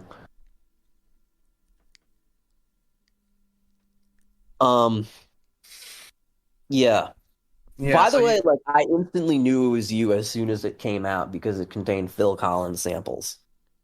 Oh, so just as soon as anything samples Phil Collins, that's me. Yeah, is it? literally the day Black Banshee came out, I was like, "This is Sheena" because it's Phil Collins. Okay, so anyone in the scene samples Phil Collins, and that's immediately the telltale giveaway that it's me. Well, no, it's like who would sample Phil Collins and has access to the Vapor Memory channel, and like, yeah, it was pretty easy to put it together. Okay, I'd still say it was the best album of the year so far, by Black Banshee. I can't think of a better Do you album. genuinely believe that? Yeah, I'm not even joking. You sometimes okay. If you don't believe me, ask Akua and TD, who are both in the chat, how much I went on about how great that album was. Okay, I believe you. Yeah. So I have a great story about Phil Collins. I remember like I went to the park and smoked weed with my friend. This is an important component just to like put into perspective how demolished I am. Okay. We smoked like 2 blunts and a joint like together. And like my tolerance wasn't that high, so I was fucked up. Like my frame rate had dropped to like a slideshow. I was like in the zone. I felt like a tiny ass ant. And then I call an Uber, like Uber regular, but this fucking guy in a white Mercedes pulls up like in a suit. It's like the nicest car ever. It's like all leather seats. And I get in, and then he's like, "Yo, what's up?" And then it's like it's pretty chill. He's playing like top 40 rap music or something. Then about halfway through the ride, he like yells out at us. He's like, "You guys like Phil Collins?" And then I'm like, "Yeah, bro, okay." And then like he puts on like a rip of so it's like it's a Phil Collins song, but it's ripped from the audio of a movie, like where a sequence where the Phil Collins song was playing in the background. So you can hear all this dialogue from the movie on top of the Phil Collins sample. And you can see on his phone that it's called like 4A732.M4A or some shit like that. And then he just cranks it like 100%. And he's just vibing out so hard and like singing along, and you could hear all the fucking movie sounds. And then like another Phil Collins song from the movie like plays, and then he plays it again. Then like we get home and we're like he's there, and they just yelled at. He's like, "You know he played the drums?" And then I'm like, "This is like a transcendental experience." And then like he drops us off, and then I just like look at him and I go like, "I love your car." And then he looks at me with like the most dilated ass eyes ever, and he's like, "Thank you, man." And he like puts his hand out like, "Thank you." And I'm just like, this is amazing. You see, you don't really get that in Bradford. Over here, like the most you're gonna get is like Muslim call to prayer on the radio. That's like the most you're gonna get over here. But like quite like I remember I was in an Uber like 2 or 3 weeks ago. I was coming back, and I was in the back of a cab, and I was like coming back from like a dodgy area because like there's a friend who I smoke weed with who's trying to open like a skate shop, and I was just chilling smoking with him, and I was coming back from his place, and it's in like a like a rough kind of estate area. And so as I was getting into the taxi, I was talking about how rough I thought Bradford was, because I've lived here all my life and I can attest it's a fucking shithole. And he was like, "Bradford is very safe. Bradford is very safe. I go to Queensbury, it's very dangerous. I go to Halifax, it's very dangerous. Bradford is very safe." I said, "Mate, I've lived here all my life. I've seen both of the Bradford riots. I've been mugged twice. Like we're all like there's the drugs out of Bradford is very safe. It's very safe. You don't go outside of Bradford, and you'll be fine. If you stay within Bradford, you're safe." And I was like, dude. Yeah, I have no fucking idea where Bradford is, but I bet you don't know where Baltimore, Maryland is. Not really, no. It's between Philadelphia and Washington, D.C. Yeah, bro, I smoke weed. I'm sorry I brought up weed. I was like, yeah, I don't want to be that person who's just like, bro, when people first start smoking weed, they can't stop talking about it. They're just like, I'm gonna go home and like get high, he, and then like you text them and they'll be like, "I'm high right now, he," and it's just like, bro. So is everyone fucking else? It's like, just shut up and pass the blunt. But no, for real. This scene that we're in at the moment, it's kind of crazy, huh? The scene. Yeah, this sort of environment with all the artists that are included within it, all the different styles. You know, like the overall group of about, I'd say like 100, 200 artists that like congregate. I would barely keep track of like who's popping up, and like the new people, they all like fuse together in my mind. Yeah, the worst kind of guy is like the because somehow like the Dream Punk people have come over to like the other scene that I'm in, and like. They're coming in and like reply guying like friends of mine who are like hot. And then you guys have to stop doing that. You can't reply guy my hot friends. Gotta chill out. I didn't care when people would just like every time I post a selfie. Or I do care a little bit, like when I post a selfie and people are like, "Oh my God," like I've had to block people for like weird ass things they say. But you guys gotta chill out. You need to go to like a bar and like find a woman and like have sex or just become gay. Just download Grindr. Like, I don't think anybody is like fucking straight or whatever. I think you just got to find like the your threshold man that you would have sex with, and just do that. Get that out of the way. Stop doing this to people. Just chill out, bro. Okay. So you think I'm gonna suck some dick, huh? If you haven't had sex before, like Okay. if you're straight and you've had no success, like by the time you're like 22, like it's just like be gay. Like I'm sure by this point, that's what I get what you're saying. I get what you're saying. Like, Yeah. there's definitely an audience for that shit, but I'm lucky enough to have cats, so like I'm able to claim that I'm still straight, but actually I'm bi, so I would like if you can imagine. Awesome. Shall we do some plugs and all that stuff? Because I need to Yeah. have done it. Yeah, let's wrap this up. Let's And we call this probably need to add the show to bleep out the because the K-bomb. you kinda Yeah, otherwise you'll get the channel deleted. So cool it with the really? remarks. Yeah, for Probably, real. I Like don't know. shit. YouTube's pretty hard on I that was- stuff I- these days. Really? I was Yeah. watching a video where they said that. It was a Jewish guy saying it. What if it's like Well, educational? Yeah, I guess if we put a disclaimer in the info, but maybe some Put a trolls will big report star us. of David on my head on the Yeah. thumbnail. Yeah. Circle it, and then with a little arrow that says Jewish. Yeah. Have the Wikipedia article for Judaism in the background, just so people can read up what Judaism is if they need some research material for that kind of thing. Uh-huh. So, any kind of comments you want to leave us with before we get out of here? Oh, you got play my outro. Play the song that I sent in the chat Alright, for the hold on, outro. Where is it? I'm on Twitter. right. You guys can fucking find it. Follow me, Instagram, Twitter. Google me, Spotify me. Fucking give me 5 stars on RYM. Don't give me anything less. I fucking hate that site, because like It's so stupid because people always complain about RYM being like too elitist, but I think it's the opposite problem where they're too basic. yeah, For real. yeah, they gave Yeah. White Banshee 0.9. I think. Let me pull it up. Hold on. It was pretty. Well, pretty everybody on low. RYM is Low like review. 14 years old and identifies as an anarchist only because like they want to abolish their parents like calling them down for dinner when they just want to play Fortnite. Yeah. Hold on, let me. Pull That's it up. what I think. Yeah. What's that's- your political persuasion these days? I don't do like isms, but I'm like very like the issue to issue based. Yeah. But like you could call me like I don't know like Marxist or whatever. So you're anti-ismist.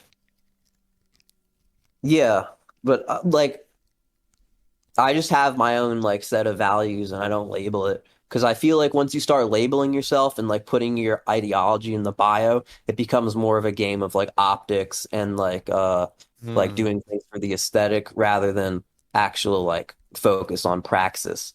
So I let my actions speak rather than just like fucking posturing online. Yeah, White Banshee's get got 0.9 on Radio Music out of 5. Fuck Well, that site. That's not the reason I dislike the site. The reason I dislike it is because I think Spotify actually gets its like algorithm stuff from here, and then like what can happen is if you piss off a bunch of furries, they can brigade your reviews and basically like fuck up your algorithm. For a time, a My Little Pony album was like #1 on RYM when Yeah, it first exactly. came out. It was just like It still should be because I bet like the site edits that kind of stuff to make it less embarrassing or whatever. But yeah, just sort of shows what a stupid site it is. But that's what's irritating about like the state of the music industry these days is you can have like a bunch of morons basically upvote crap and then it gets well, everybody knows selected. RYM. Okay, hold on. Last thing, the funniest thing I find about RYM is the people who write the long reviews. but like in the style of Pitchfork reviews. So like no like knowledge of music theory or like musicology or how to like actually talk about music in detail. So all they can do is like give comparisons to other artists and use like vague things and like misuse things. Like I read one that was like the rhythm of the tempo and shit like that. Yeah. So it's like Yeah, there's a I like massive the idea review of of aspiring to be a Pitchfork journo is just hilarious to me. there's a massive review of the White Banshee album by Agako. It's like about 500 words long on here. He gave it 0.5 out of 5. This is HKE's most uninspired work yet. The drums are crap, the vocals is shit, and it's mastered like fuck. Yeah. I think Basement's had some funny reviews. Hold on, let's look up what Basements has got here. Hold on. I think that's one thing about radio music is that it's devoid of fun. Like everyone's just like fucking. There's almost like a snobbishness about it. I know Tartaria by Basement's got 2.96. That's not bad. Like I remember I messaged this one guy once on Rate Your Music because he'd like updated a bunch of my profiles and stuff, and I was like, thanks for doing that. And I was like, I appreciate you doing that. And he was like, I don't think you really do appreciate me. I was like, okay, fucking calm down. You literally edit fucking articles on a website. What do you want me to do? Make you a fucking milkshake? It's like a lot of. I'll make you a milkshake because you deserve one. But that fucking guy, like a lot of people, they get this idea that like they do really minor, uninteresting, dull things that don't go anywhere, and they get the impression that like they're making these great strides and these great leaps and shit. And what people need to do more than anything is realize that just working your ass off is what pays off in the end. Yeah, it's all about the grind, Seth. Mm-hmm. I think it's great that we have a system in which it's true meritocracy. Yeah, and I think we should end with that. God bless the USA. Hell yeah. So this is Eternal Blue by Broken Canyon. So until next week, peace.